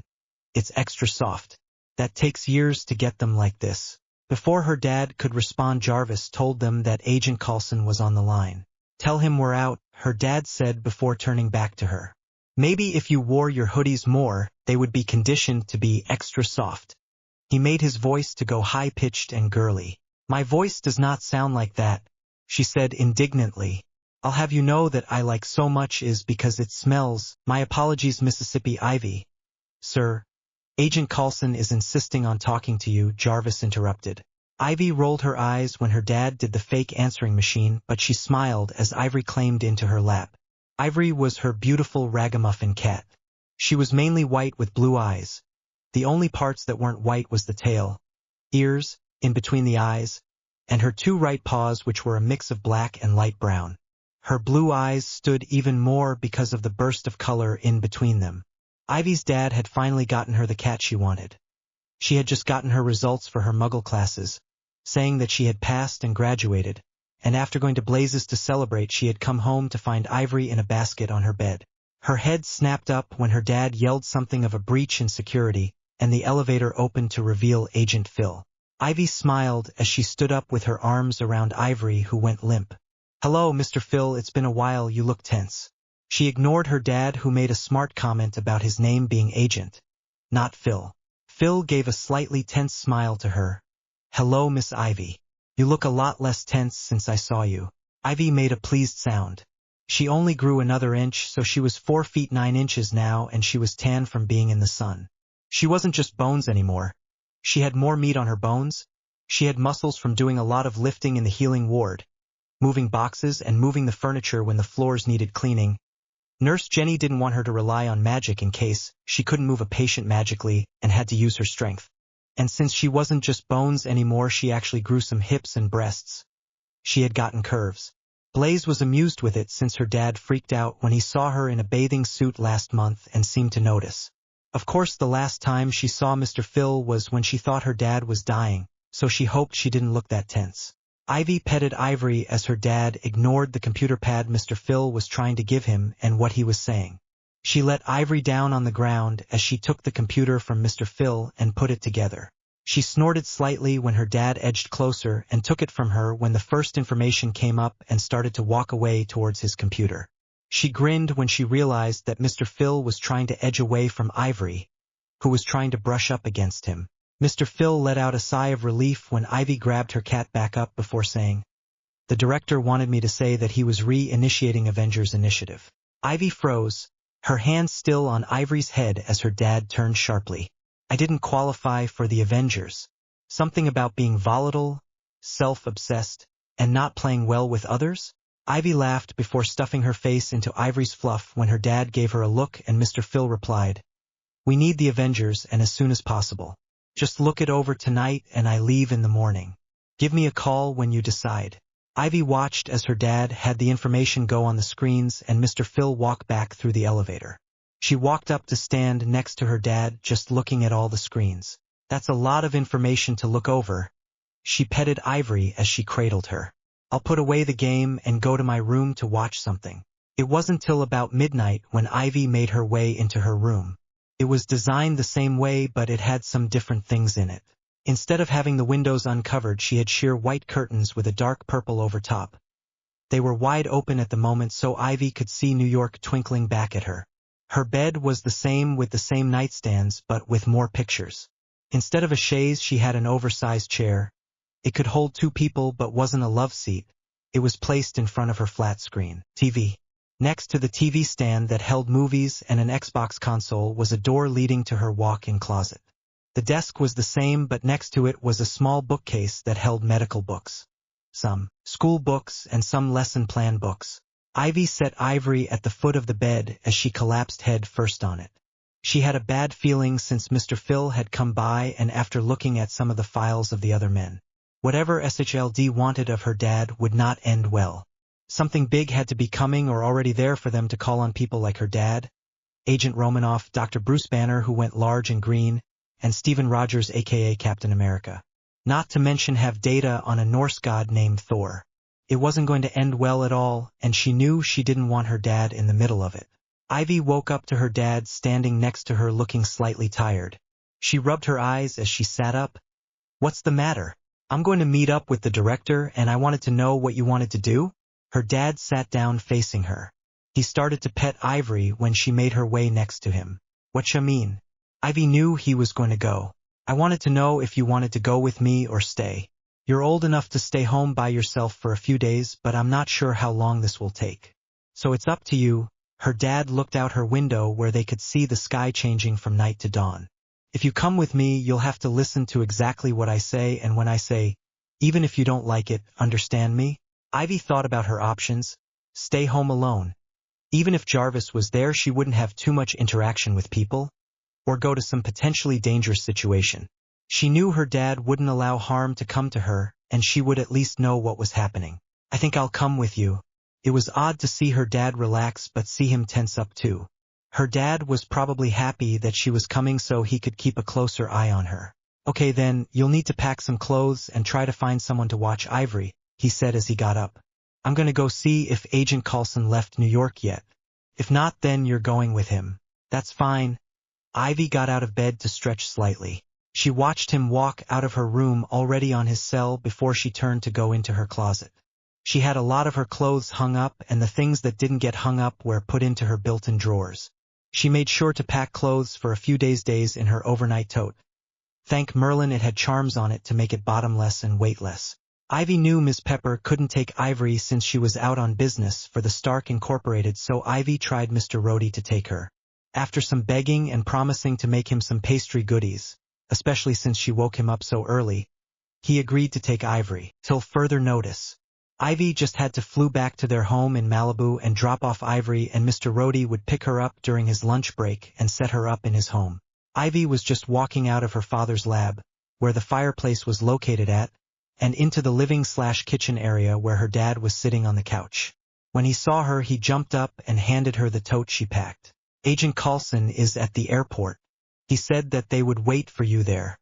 I have the car downstairs already waiting to take you there." He walked with her to the elevator and got in with her. "You'll get there first, so try to stick to Agent Coulson if you can, or with some you can trust." "Okay, Daddy."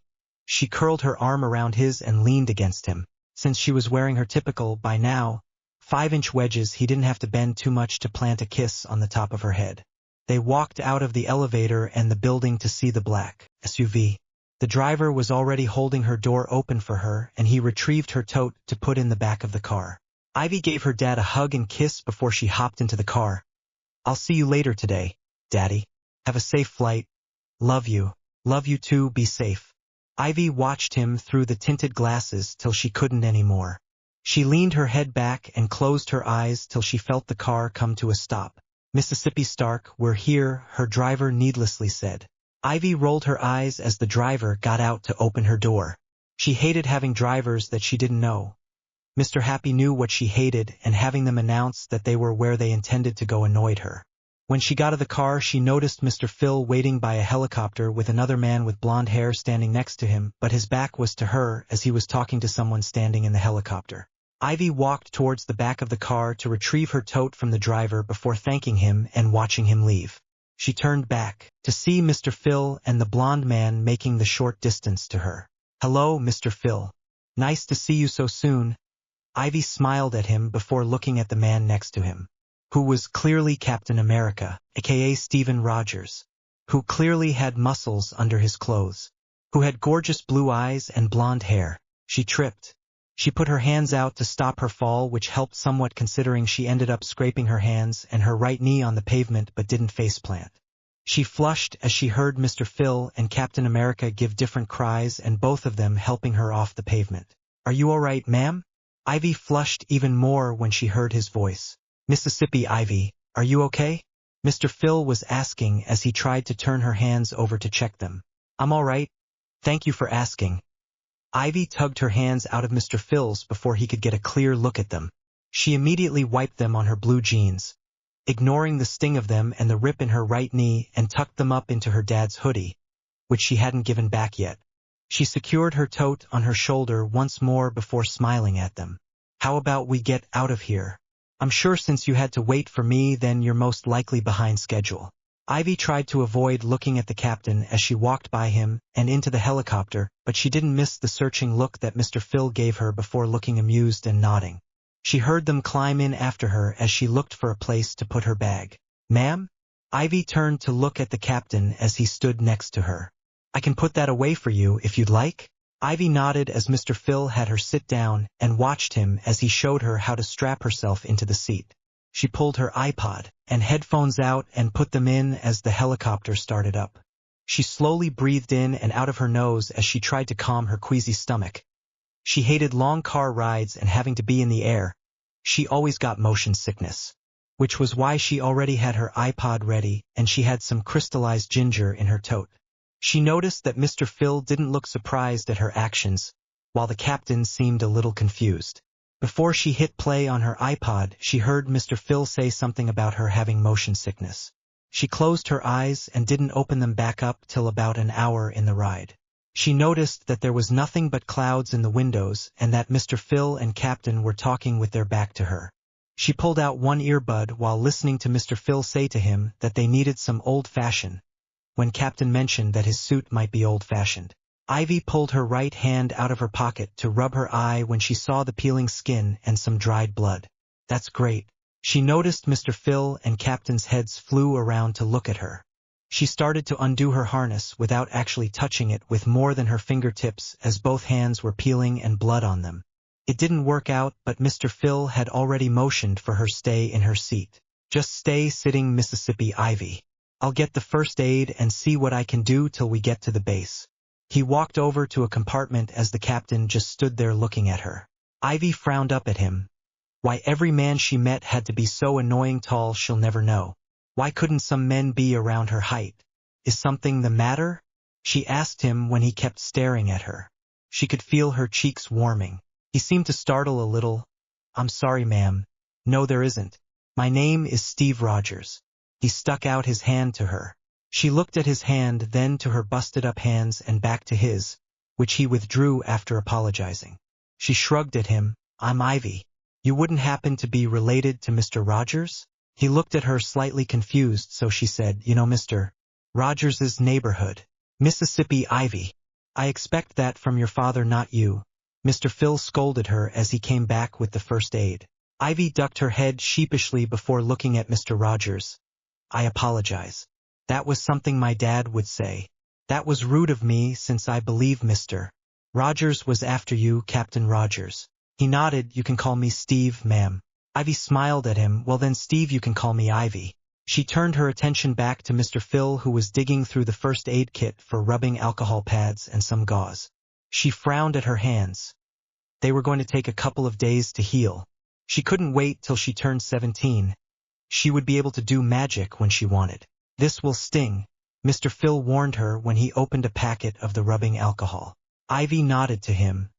A little sting from the alcohol wasn't going to hurt her. She didn't wince when he pressed it on her hands or bound her palms in gauze. She did, however, shake her head as she got dizzy, and she swayed slightly in her sitting position. "Mississippi Ivy, are you feeling sick again?" Mr. Phil asked her as he checked her right knee.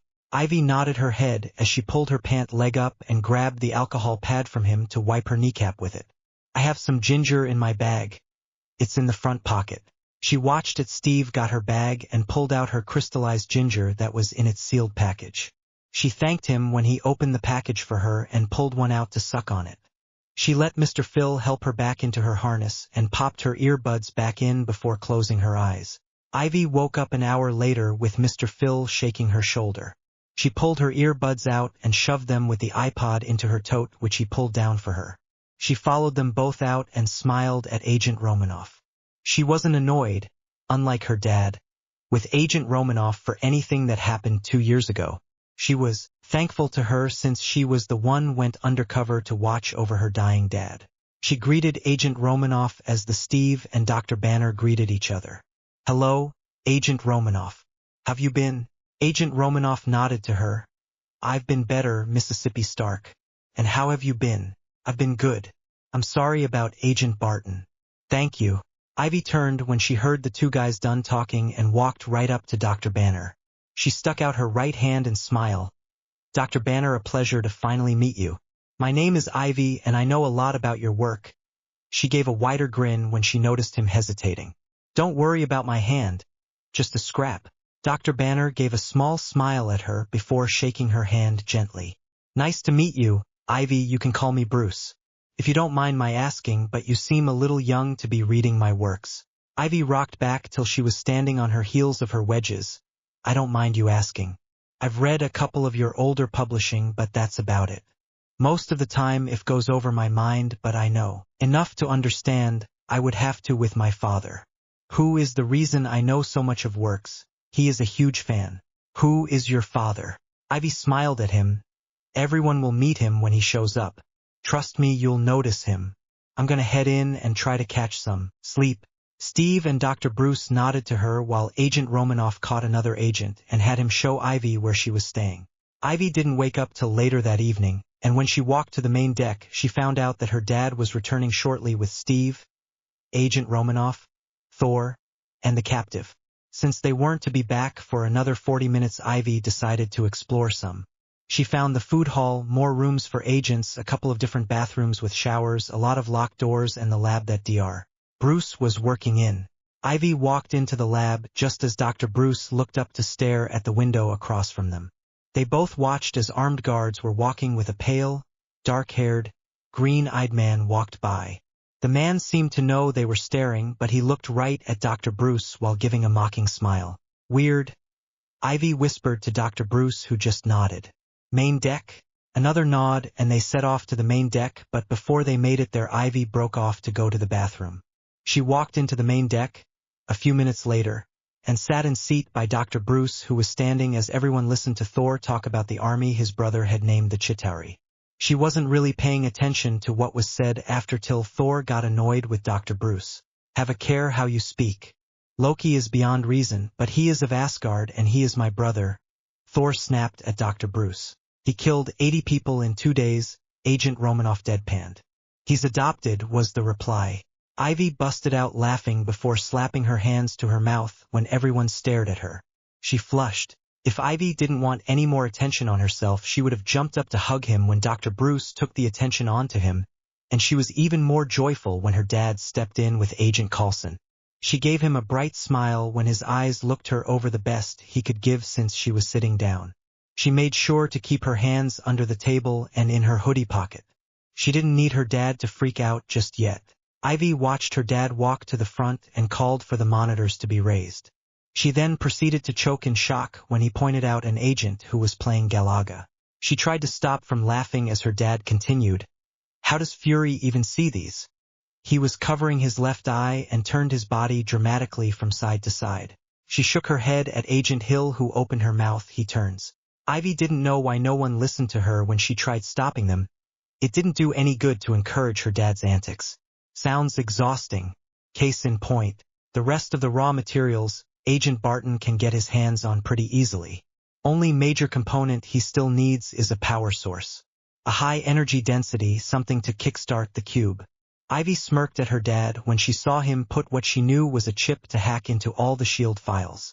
He just gave her a wink, making her smirk turn into a smile. Ivy noticed Dr. Bruce staring at them in confusion. Agent Hill sounded half annoyed and half impressed. When did you become an expert in thermonuclear astrophysics? Last night. The packet, Selvig's notes, the extraction theory papers. Am I the only one who did the reading? Ivy almost rolled her eyes at him as Steve cut him off with a question that was answered by Dr. Bruce. Ivy did roll her eyes and snorted when her dad said to the room at large, "Finally someone who speaks English." She grinned when she heard Steve mutter, "Is that what just happened? If you know what we're up against, I want you two to start tracking the cube," Director Fury ordered as he walked into the room. "Let's start with that stick of his. It may be magical, but it works an awful lot like a Hydra weapon." "I don't know about that, but it is powered by the cube," Fury said, while walking further into the room. "And I'd like to know how Loki used it to turn two of the sharpest men I know into his personal flying monkeys." Ivy had to smother a laugh when Thor sounded, and looked confused when he didn't understand what Director Fury said, while Steve immediately exclaimed that he did. Ivy forced her head into her arms that she placed on the table. Ivy could feel her dad rolling his eyes as he turned to Dr. Bruce. "Shall we go play, Dr. Banner?" Ivy still had her head in her arms when the director spoke again. "Stark, take your brat with you. I don't need her trying every door on this carrier." "Don't call my daughter a brat, Fury."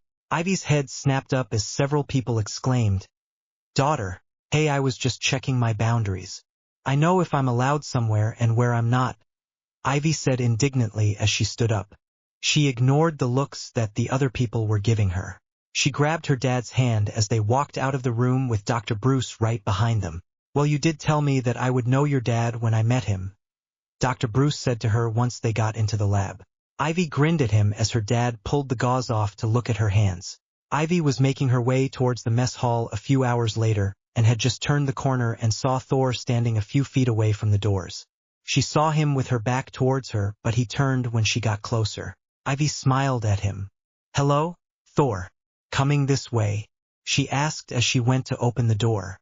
"I am in need of nourishment," he said while he walked closer. "You are the daughter of the Man of Iron?" "Yes, I am," she replied, holding the door wider for him to go in before her. Thor took the door and motioned for her to go ahead of him, which she did with a smile.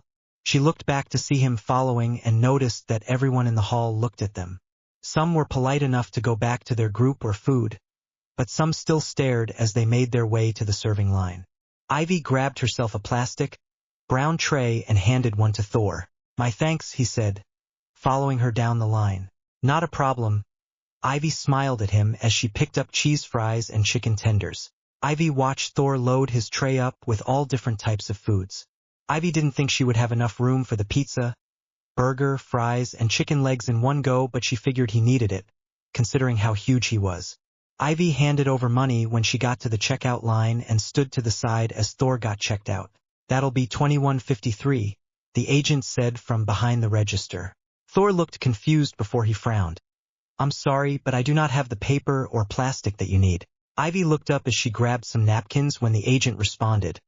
"I'm sorry, sir, but I can't let you have the food then." "Do agents have to pay for their food?" Ivy asked as she stepped closer. "Most have a service plan that gets docked from their pay," the agent explained as he reached for Thor's tray. The agent frowned when Ivy pulled it towards herself. "How much did you say it was?" she asked. The agent talked over Thor's protests. $21.53. Ivy pulled out the wallet from her hoodie pocket again and pulled out $22. "Here you go. Keep the change." "Come on, Thunder God." Ivy walked towards the other end of the mess hall where there were fewer agents and a few windows. She smiled at Thor as he sat down. "You have my thanks and I shall repay you," Thor said as he took a huge bite out of his burger. "No need." Ivy carefully pulled apart some of her cheese fries. They ate in silence for a while till they were about halfway through their meals. Ivy wiped her hands off as Thor just stared at her while chewing on a chicken leg. Ivy could feel her face flush as he continued to stare at her. "Is there something on my face?"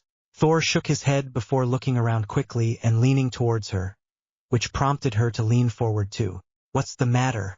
she asked, pushing her tray out a little further from her body. "You do have the same feel as someone I know," Thor whispered to her. Not like the other humans. Ivy froze. What do you mean, Thor? Thor looked slightly frustrated. You feel like people who cast magic in my home. Ivy didn't know if she should freak out or stay calm. Thor seemed to know what she was thinking. Do not worry, little sorceress. I shall keep this secret. I have not come across someone with the same feel even when I first laid eyes on this planet. Ivy searched his face before giving a tentative smile and nodded to him, and he grinned back at her. Would you like to learn more about the magic users on this planet? Ivy didn't think she would be in trouble for talking about magic to him since he was a god, and he must have used some type of magic to get here. She grinned at him as he nodded to her, looking eager. How about we go somewhere less open? She suggested as she slowly stood up. Lead on, little sorceress. Thor grabbed both trays and carried them to the trash bins. You know that you'll have to stop calling me that or people will wonder, she half said, half asked. It was the following day and Ivy was camped out, sleeping, in the lab with her dad and Dr. Bruce. It didn't take a genius to notice that her dad was slowly becoming smitten with Dr. Bruce. Ivy didn't think there could be anyone else better suited for each other. Dr. Bruce seemed to have a calming effect on her dad, which amused her to no end. But she was grateful for it when Steve left after arguing with him. Ivy watched through half-lidded eyes as Dr. Bruce and her dad quietly talked, still thinking she was taking a nap. Ivy hated her appointed room because it was bare, uncomfortable, and she figured if her dad was going to be in the lab for most of the time then she would stay with them. She felt safer being in the same room with him, especially as she didn't really know anyone else on the floating ship. She was falling back to sleep when her stomach let out a hungry sound, making her curl up in a ball from embarrassment. She could feel her face turn red when she heard two snorts. Shut up, she muttered to them. Her dad smiled at her when she uncurled just for it to turn into a smirk when her stomach made the sound again. There are snacks in my bag you can munch on while I get something from the mess hall. Ivy watched him walk out the door without hesitating about leaving her with Dr. Bruce, who did look slightly wary. Ivy smiled at him and she stood up with the blanket wrapped around her, drawing it tight around her body. She always felt cold when she woke up from a nap. Dr. Bruce smiled hesitantly at her as she snatched a fruit snack out of her dad's bag and started to munch on them. Ivy curled up on a chair beside Dr. Bruce, who scooted slightly to the side. Ivy frowned up at him. Am I bothering you? 'Cause if I am then I could leave. I don't have a problem with that. She started to get up. Dr. Bruce put his hand on her shoulder and pushed slightly so she stayed in her chair. Ivy smiled. She didn't think she bothered him, but it was always nice to ask just in case. No, he said. I'm sorry. I didn't mean to make you feel like you should leave. You're fine. Ivy nodded before pulling her hands into her blankets and shoving a handful of fruit gummies into her mouth. I know my dad can be somewhat of a handful, but you're doing great on handling him. Handling him? I haven't been doing that, he immediately protested. Ivy knew that, but she wanted to get his opinion of her dad. You aren't? Most people just humor him. Dr. Bruce turned back to his screen when it let out a beep. I can handle being poked or what your dad does, that's just fine. I wouldn't have come here if I couldn't handle a few annoyances. Not that your dad is an annoyance, he hurriedly said. Ivy raised an eyebrow at him. Most of the time, he amended. Your dad so far has been the only one to treat me like an actual human being. I wouldn't even be here if I didn't know anything about gamma rays. I understand that everyone is busy, but your dad takes the time to inquire how I'm doing. Did you know he actually sent me to bed this morning? Ivy smiled at him. You're asking his daughter if I could believe that he sent you to bed? Do you know how many times he's sent me to bed in my lifetime? Dr. Bruce flashed an amused smile. I would say about 16 years worth, give or take. Ivy shoved another mouthful of fruit into her mouth while shaking her head. I didn't live with my dad till I was 6, so only about 10 or so years. Didn't it say that in the packet? Dr. Bruce drew up another rolling chair and frowned. I only knew Tony had a daughter because I had seen you two on a newspaper clip a few years back for a charity event. There wasn't anything on you in the packet. Ivy hummed as she chewed. Dad probably had something to do with that. Oh well. Dr. Bruce went to open his mouth but shut it when her dad came back in holding a plastic tray that was weighed down with food and several types of drinks. I've brought some horrible high school type food and drinks. I didn't know what either of you wanted, so I just grabbed. He set it on the small table where they were sitting, then drew up a chair for himself. Ivy grabbed a plastic container that contained chicken salad and started to munch on it while Dr. Bruce and her dad took sandwiches. Ivy let the blanket pool around her waist and she shoved her hoodie sleeve up her arm to grab a fork. She frowned at her dad, who in turn was frowning at her hoodie. "You get anything on my hoodie and I'll make you regret it," he told her. "And you are eating more than just that salad." Ivy stuck her tongue out at him, but she did reach for a sandwich when she was done with the salad, and then an orange too. While Ivy was peeling the orange, she noticed Dr. Bruce looking at her. "What?" He shook his head while turning back to his screen. "Just wondering where you put it all. You're so skinny. I'm always moving around. Can't stay still for long periods of time unless I'm watching a show or in class." Ivy grinned as she shoved another slice in her mouth. Ivy was standing next to Dr. Bruce, about an hour after their lunch, listening to him explain exactly how they were looking for the Tesseract when she heard her dad's monitor beep. "Your scan done, Daddy?" "Sounds like it." He sounded smug. Ivy jumped slightly when the director barged into the lab. "What do you think you're doing, Mr. Stark?" Kind of wondering the same thing about you." Only her dad would sound so unconcerned when hacking private files. "Mississippi Stark, would you be so kind to return to your room?" he asked even as she looked over her dad's shoulder to look at the screen. Her dad shook his head at the director. "She doesn't have to go to her room. She is old enough to know what is going on. You're supposed to be locating the Tesseract," the director snapped at him. Ivy heard Dr. Bruce reply as she stared at the screen, and she ignored what her dad was saying, so she could look at the file that said, Phase 2. Ivy turned with everyone when the door opened, and Steve walked in with a huge weapon of some sort, one that was similar to the one in the file. "Phase 2 is S.H.I.E.L.D. used the cube to make weapons," Steve explained, glancing at Tony. "Sorry, the computer was moving a little slow for me." Ivy opened the file while the director talked some bull about it just being gathered evidence. She quickly expanded the file to show the weapon and details of it. "I was wrong, Director," Steve snorted derisively. "The world hasn't changed a bit." When her dad showed the plans for the weapons to the room at large, Ivy started to nibble on her lips slightly as the tension slowly built up. Ivy scooted till she was back by Dr. Bruce as Agent Romanoff and Thor walked into the room, making it feel more cramped. Ivy had a bad feeling, and it had nothing to do with her slight fear of small rooms. "I'm sorry, Mississippi Stark, but don't you think you should be in your room, where you would be safe?" Agent Romanoff asked. Ivy could see Dr. Bruce stiffen up. "She is 16 and her father is in the middle of this mess you people brought to us. I think she has a right to be here." Ivy placed her hand on Dr. Bruce's arm when he snipped with Agent Romanoff. Agent Romanoff's eyes widened at her, but Ivy ignored her as she felt Dr. Bruce relax slightly. Ivy wasn't totally sure if what she was going to do would work since she wasn't using her wand, but she figured if she willed it enough she would be able to do it. Nurse Jenny taught her the trick when she first became her apprentice. It was a calming technique that made patients more approachable and let you treat them quicker and easier. Ivy felt her hand warm up slightly, and she noticed Dr. Bruce's eyes narrow down at her, but he turned back to the computer screen and, "The director, I'd like to know why S.H.I.E.L.D. is using the Tesseract to build weapons of mass destruction."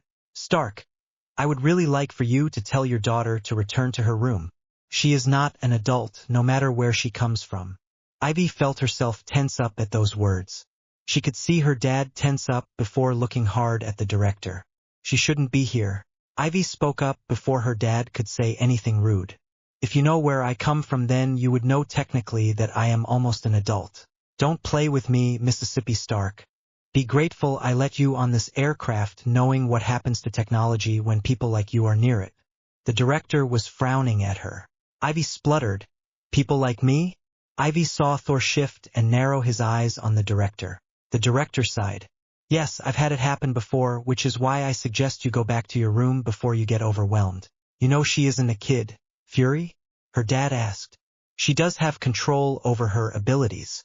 Before the director could open his mouth, Steve asked, "What are you three talking about? What abilities?" "Nothing you need to concern yourself with, Mr. Rogers," Agent Romanoff said.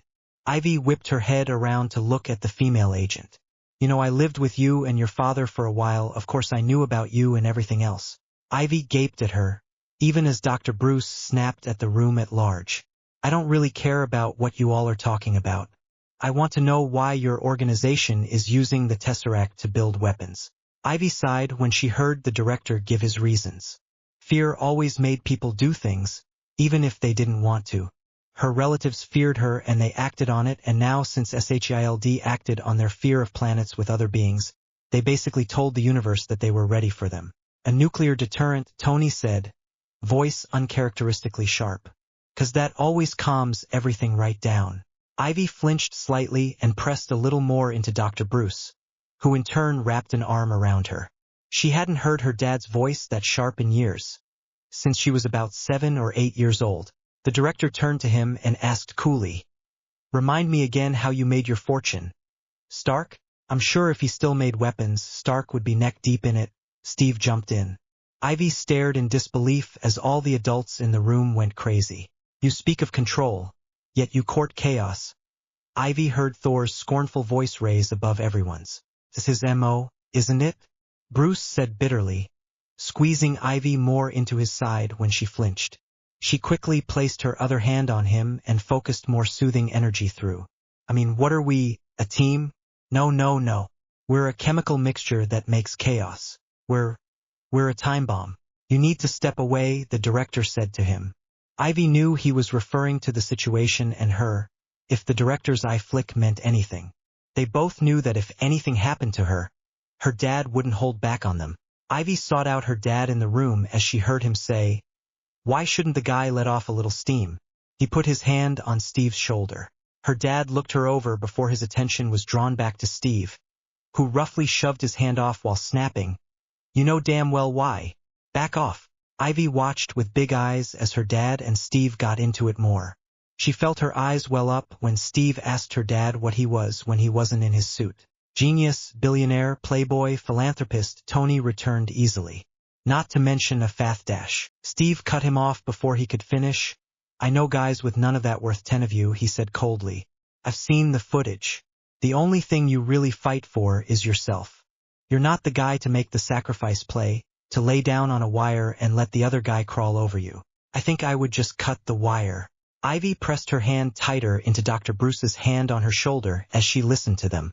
She didn't understand how two people could not get along so drastically after only just meeting. "Always a way out," Steve sneered. "You know, you may not be a threat, but you better stop pretending to be a hero." Ivy took a step forward to give Steve a piece of her mind, only to find that Dr. Bruce was holding on to her while looking at her dad.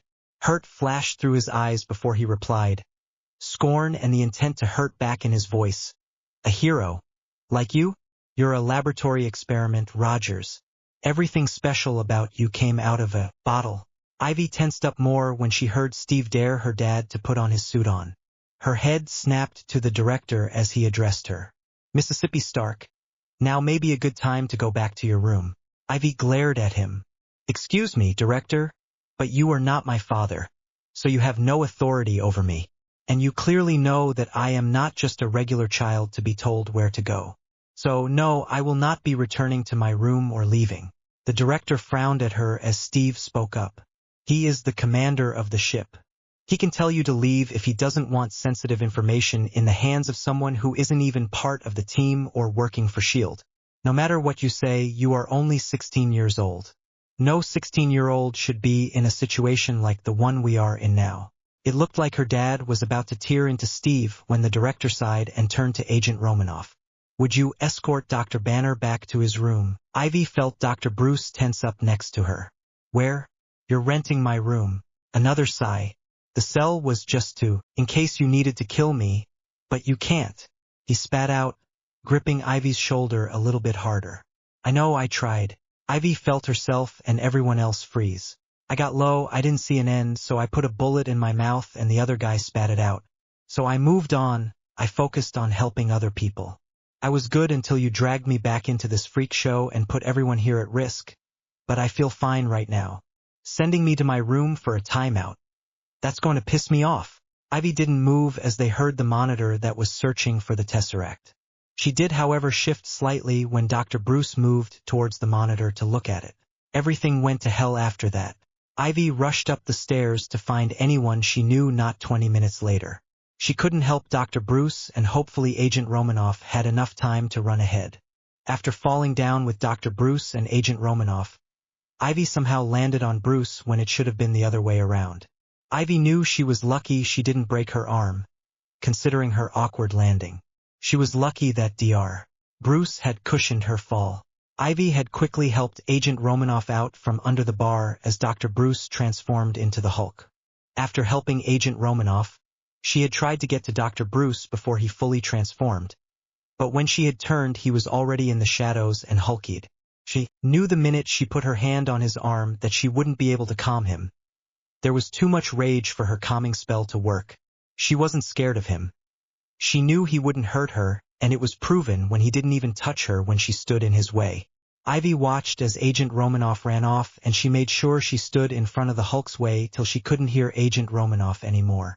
Ivy had tried to warn the agents that had sneaked up on them to back off, but they had opened fire and the Hulk had run after them, which was why Ivy had ran upstairs for help. It was chaos in some parts and quiet in others. She thought it was a little weird that the area around Loki's cell was quiet. Ivy paused as she went past it. She could feel her magic reacting to something behind the door. She got closer and saw Mr. Phil in there with one of the Phase 2 guns, pointing it at Loki who was standing out of the cell and Thor in it. Ivy slowly made her way in the room with her wand in her hand. She would do what she had to so as to ensure that she and her dad got out safely. She would help who she could on the way, and she wasn't about to let Mr. Phil face Loki on his own. She could feel Loki's magic in the air, and she could feel her magic wrap around herself as protection. She rushed towards Mr. Phil and pushed him out of the way of Loki's spear, which went right into her upper left arm. Ivy cried out as he ripped it back out. She stepped in front of Mr. Phil who was getting back up, who looked for the Phase 2 gun that had gotten jarred out of his arms when she pushed him, and made sure she had her eyes on Loki who was staring at her. She did however notice that the Phase 2 gun somehow got pushed behind Loki and out of their reach for the moment. "Brother, please let them go," Thor begged from inside of the cell. Loki didn't take his eyes off of Ivy's. Ivy loosened her grip on her wand to prevent her hand from cramping. She formed a shield bubble around her and Mr. Phil, which just made Loki take a step closer to them. "A magic user?" he breathed out, ignoring his brother and the agent that was behind her. "A witch," Ivy replied, stalling for time, stalling for someone who could actually fight Loki and not get killed. She hoped that Mr. Phil would be able to go around to release Thor from his cage, to get to the control panel or even get to the Phase 2 gun lying behind Loki. Ivy stayed tensed up even as she felt Mr. Phil leave the bubble to slowly back out, and Loki took another step around. Who would have thought a sorceress would be here on this boring rock? Ivy stood her ground, even when Loki was less than a foot away from her bubble, which was 3 feet in front of her. "I won't hurt you, little sorceress." Ivy gave a half smile. Trust that the brothers would call her that. She wasn't afraid of him, but she was afraid of what he would do to Mr. Phil, Thor, her dad, and everyone on this planet. "Don't believe me, little sorceress?" Loki took the last step and swiped his scepter across her bubble of protection, breaking it with the odd magic that was held within it. She knew he didn't have to see it to know how far he walked before he bumped into it. "Why should I trust you? You're trying to kill everyone I care for on this planet. Not to mention you were about to send your own brother to his death." Ivy stood her ground, even when he reached out his hand to capture her jaw. Ivy forced herself to remain still as she saw Mr. Phil finally reach the control panel. "Plus your spear just went through my arm. Probably shouldn't say you're not going to hurt me when you just did.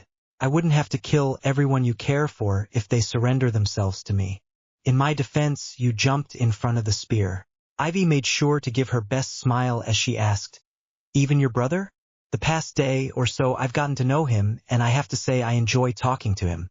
Loki sneered as his grip became bruising on her chin, making her try to squirm away.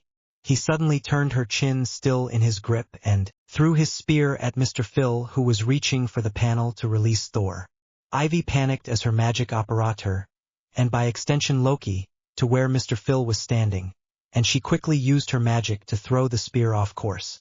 She cried out as Loki threw her from him, and she stumbled and fell, catching herself with her right arm, the same hand that held her wand. She felt as it snapped under her weight and felt part of it make it through her palm. Ivy quickly got back up and looked at her hand to see her wand, half under the skin in her hand and the other half dangling by a piece of wood. She snapped it off and turned once more towards Loki, who had just got his spear back and was about to strike Mr. Phil. She pushed Mr. Phil over, making Loki miss his heart and having the spear go through his upper right chest. Loki snarled at her before reaching out to grab her. Ivy backed up. She didn't want him anywhere near her. "Come now, little sorceress, you know you don't want to fight me." He gave her a cool smile, even as he turned to the control panel and sent his own brother to his death. "If I don't want to fight you, it's because I'm not a fighter." Ivy snapped at him, feeling her eyes well up with tears. "I'm training to be a healer and I would never be so cruel as to send family to their death." Ivy saw Mr. Phil reach for the Phase 2 gun, but she still winced when Loki was blasted through the door and quickly sealed the doors to not let him back in. She ran to Mr. Phil as he fell back, coughing up blood. "Mr. Phil, stay with me," she cried out, conjuring up gauze and applying it to his chest wound. "You did wonderfully, Ivy," Mr. Phil told her as he coughed up more blood. "You can call me Phil. I am glad that I was with you in the— and no, you are not going to die. I won't let you," Ivy cried. She put more pressure on his chest and forced her magic to her hands to start healing the wound. She cried harder as she saw him pass out, but she forced more magic to heal. She stayed sitting by Phil, forcing her magic into his body even when other agents came in and tried to move her. Ivy didn't move till the director came in and bodily carried her towards the hospital wing. She passed out just as agents brought in Phil. Ivy woke up in the hospital bay feeling groggy and pain radiating from her left arm. She frowned as she sat up. She looked around to see if anyone was in the room with her, but she didn't see anyone. She did see bloody sheets on the bed next to her. She noticed that she was in a thin hospital gown and the black yoga pants she had been wearing. She slowly got out of bed, making sure to keep her left arm to her body so she didn't accidentally hit it. She was just bending to look under the bed for her bra, shirt, and hoodie when an agent came in. "Mississippi Stark, you shouldn't be up, you should stay in the bed," the agent exclaimed as he walked closer to Ivy. "Where's my dad?" Ivy demanded, pulling the bag from under the bed. "He's not here. He left with Captain America and Agents Romanoff and Barton to go to New York," the agent explained. Ivy glared at him. She pulled out her torn and bloody clothes.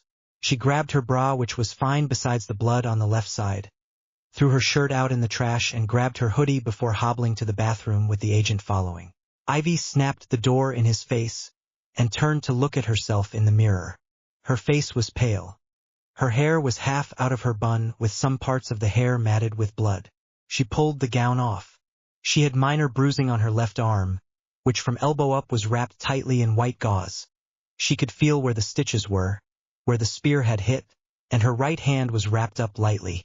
She carefully wiped her hair down, put it back into a bun and put her bra and hoodie on with her shaking hands.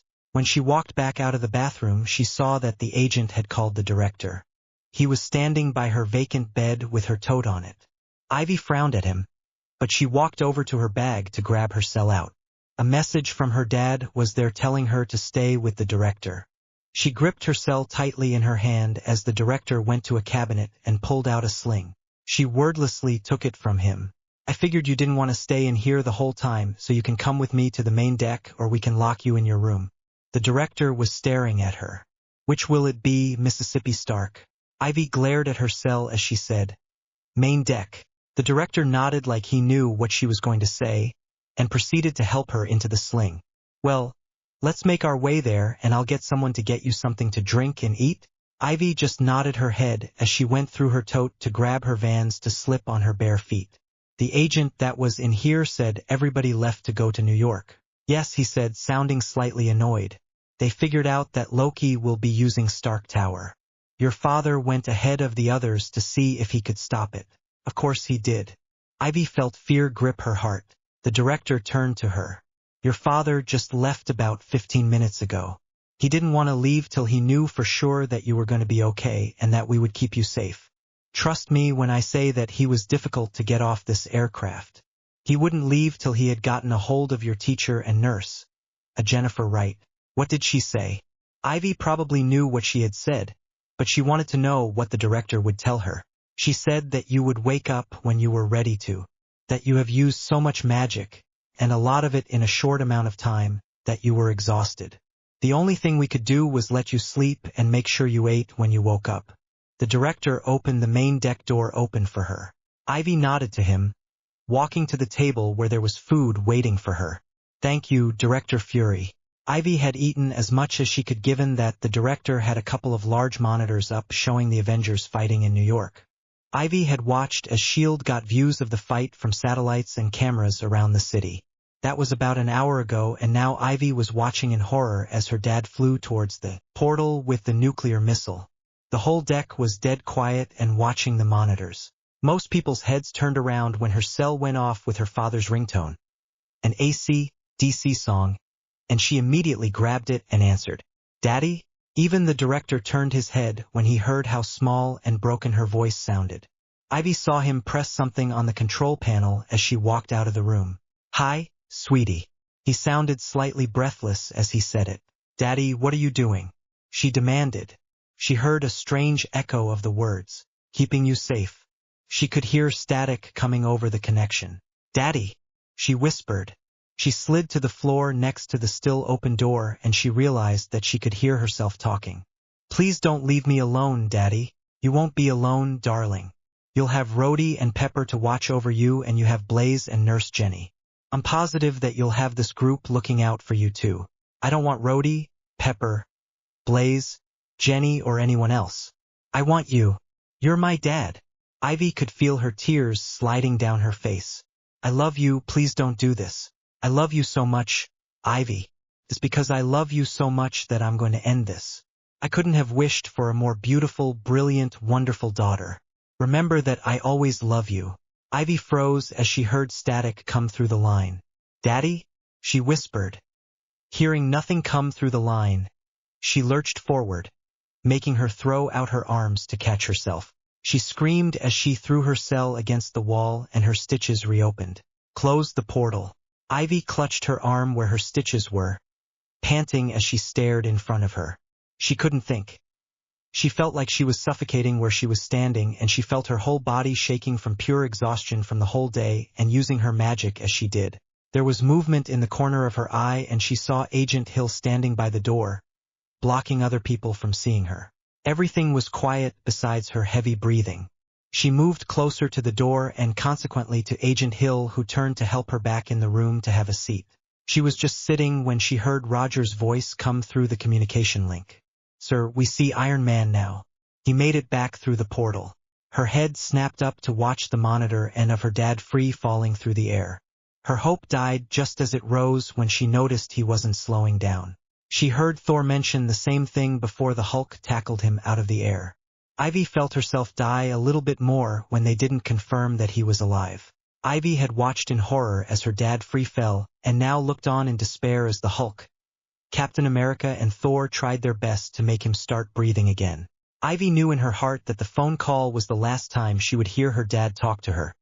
That today was the last day she would get a kiss in the morning or hug whenever she wanted. That last night was going to be the final time she got to see him right before bed. She'll never have the milk he made her again, and he'll never be there to greet her after she gets home from school. He'll never be there for when she graduates from her last classes and finishes the apprenticeship with Nurse Jenny. He won't see her start Muggle College to get her degree in medicine or teaching.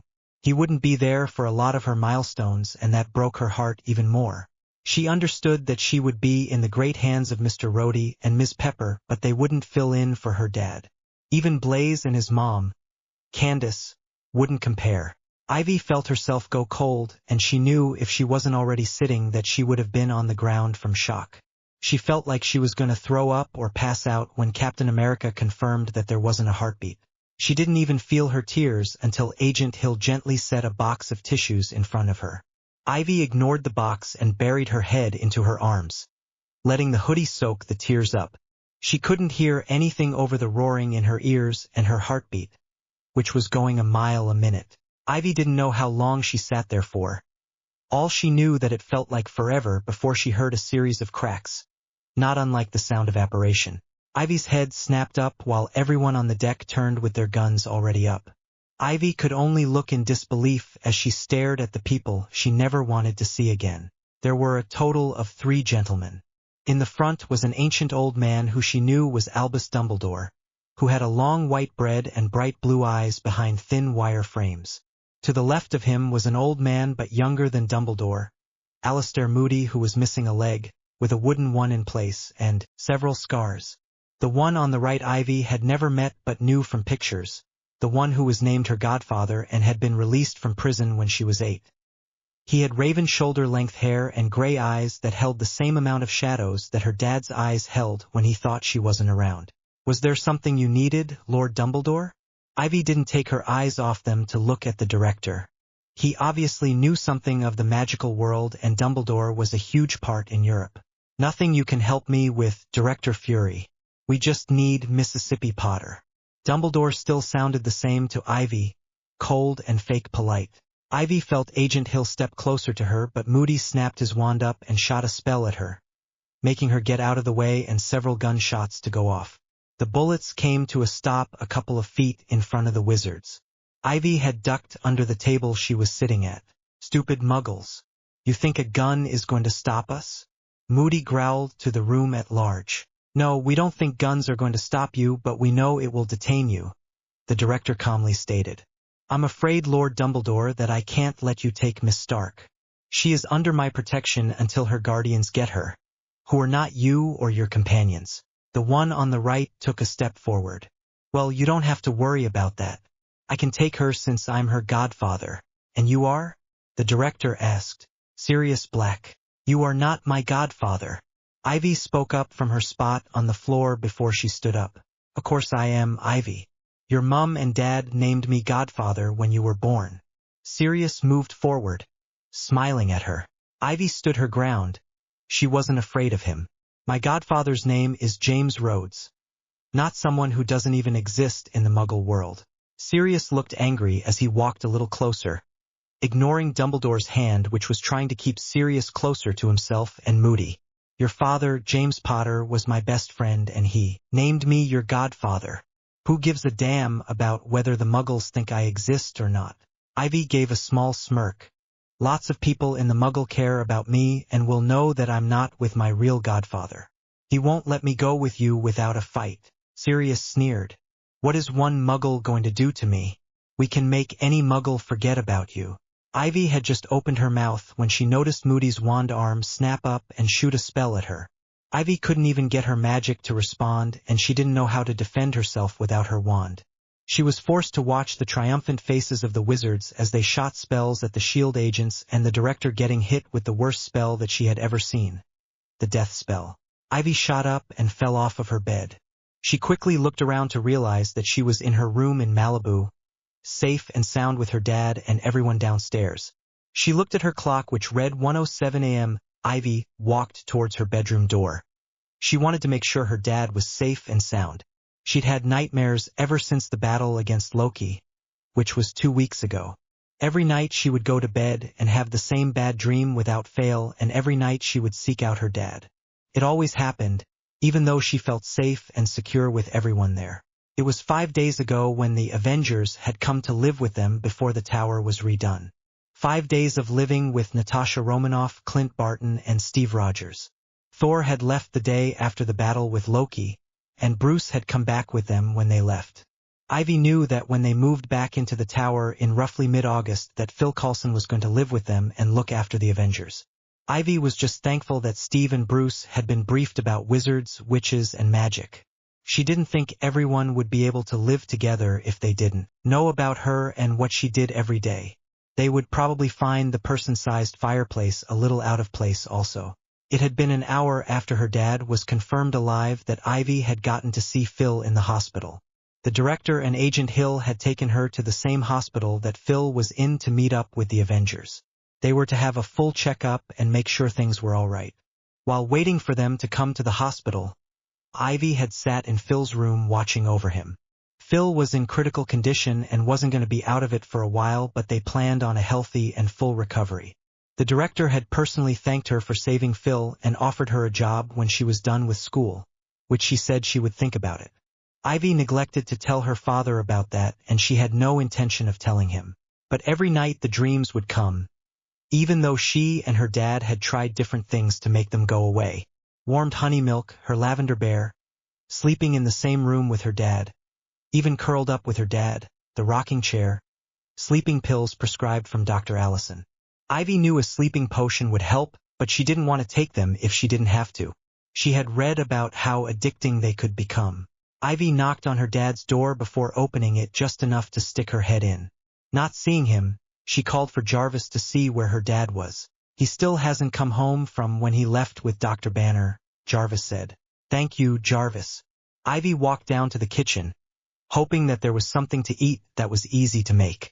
She had forgotten that her dad had gone to show Bruce the labs down at Stark Incorporated.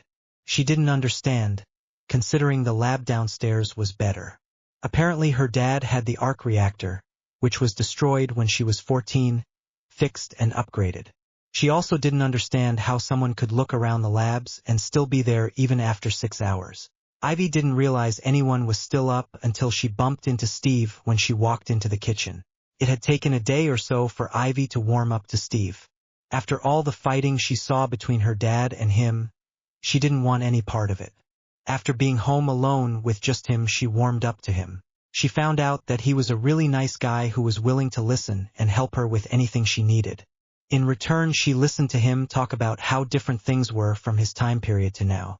Plus, she got to hear stories about her grandfather, from the point of view of a good friend and not from newspapers, Stain and her dad. It saddens her that her dad never knew that part of his father, that he only knew an absent parent. Sorry about that, Steve, I didn't know anyone was still up.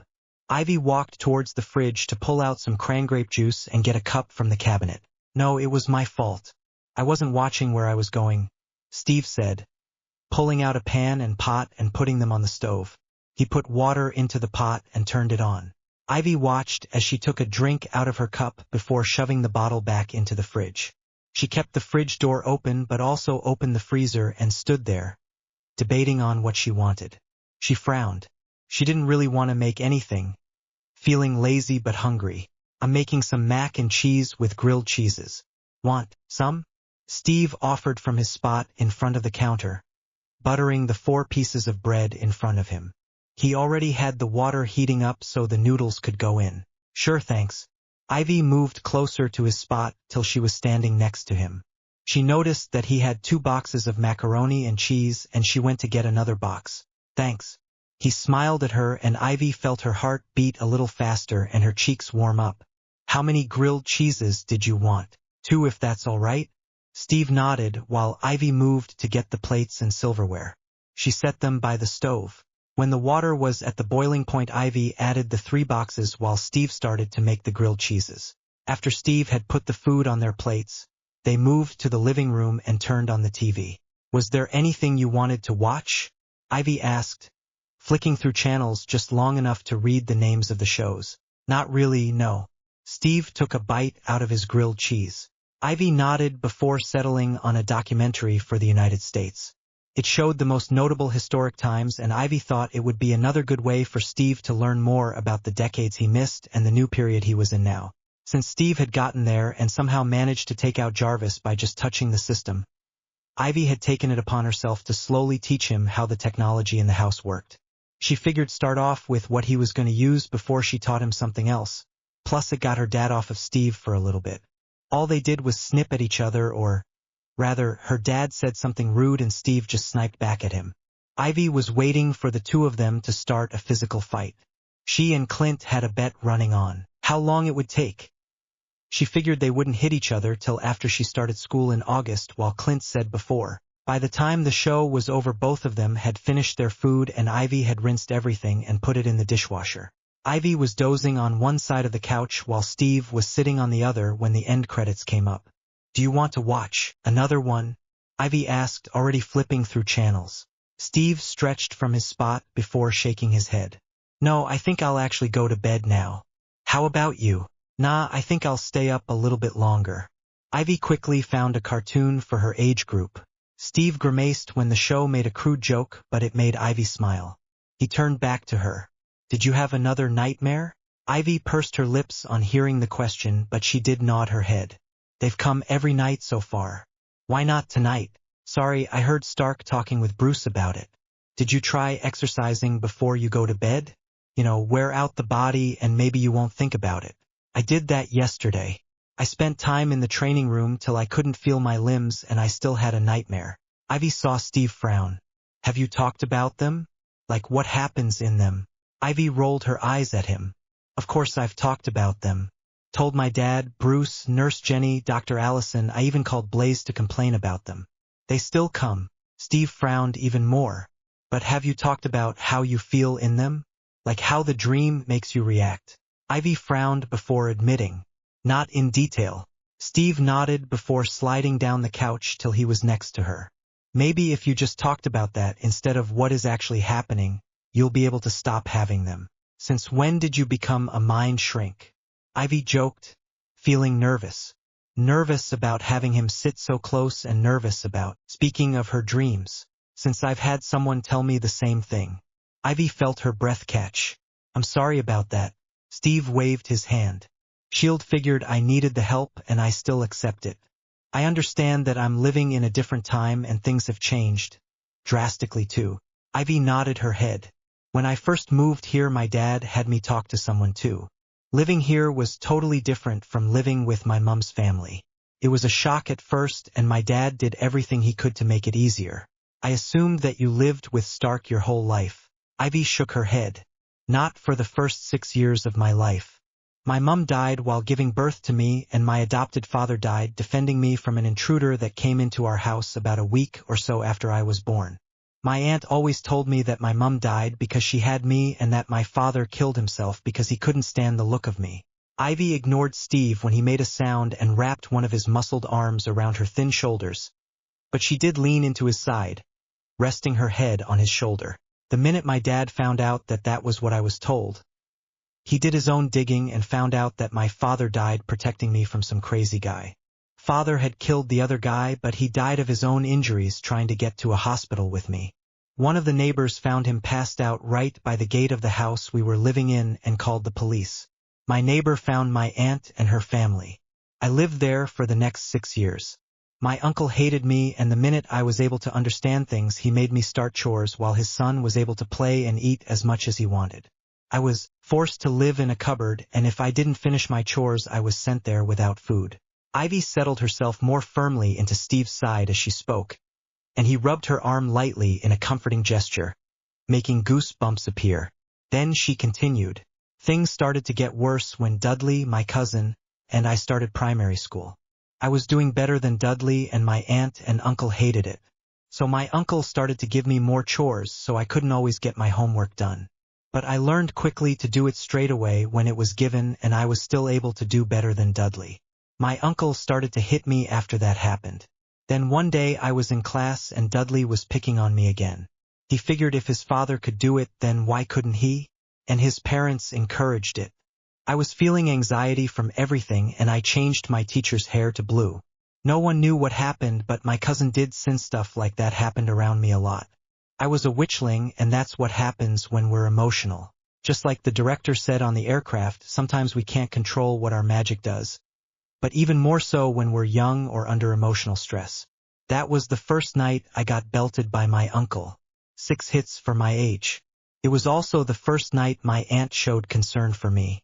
She put ointment and gauze on the lacerations and did all my chores the next few days.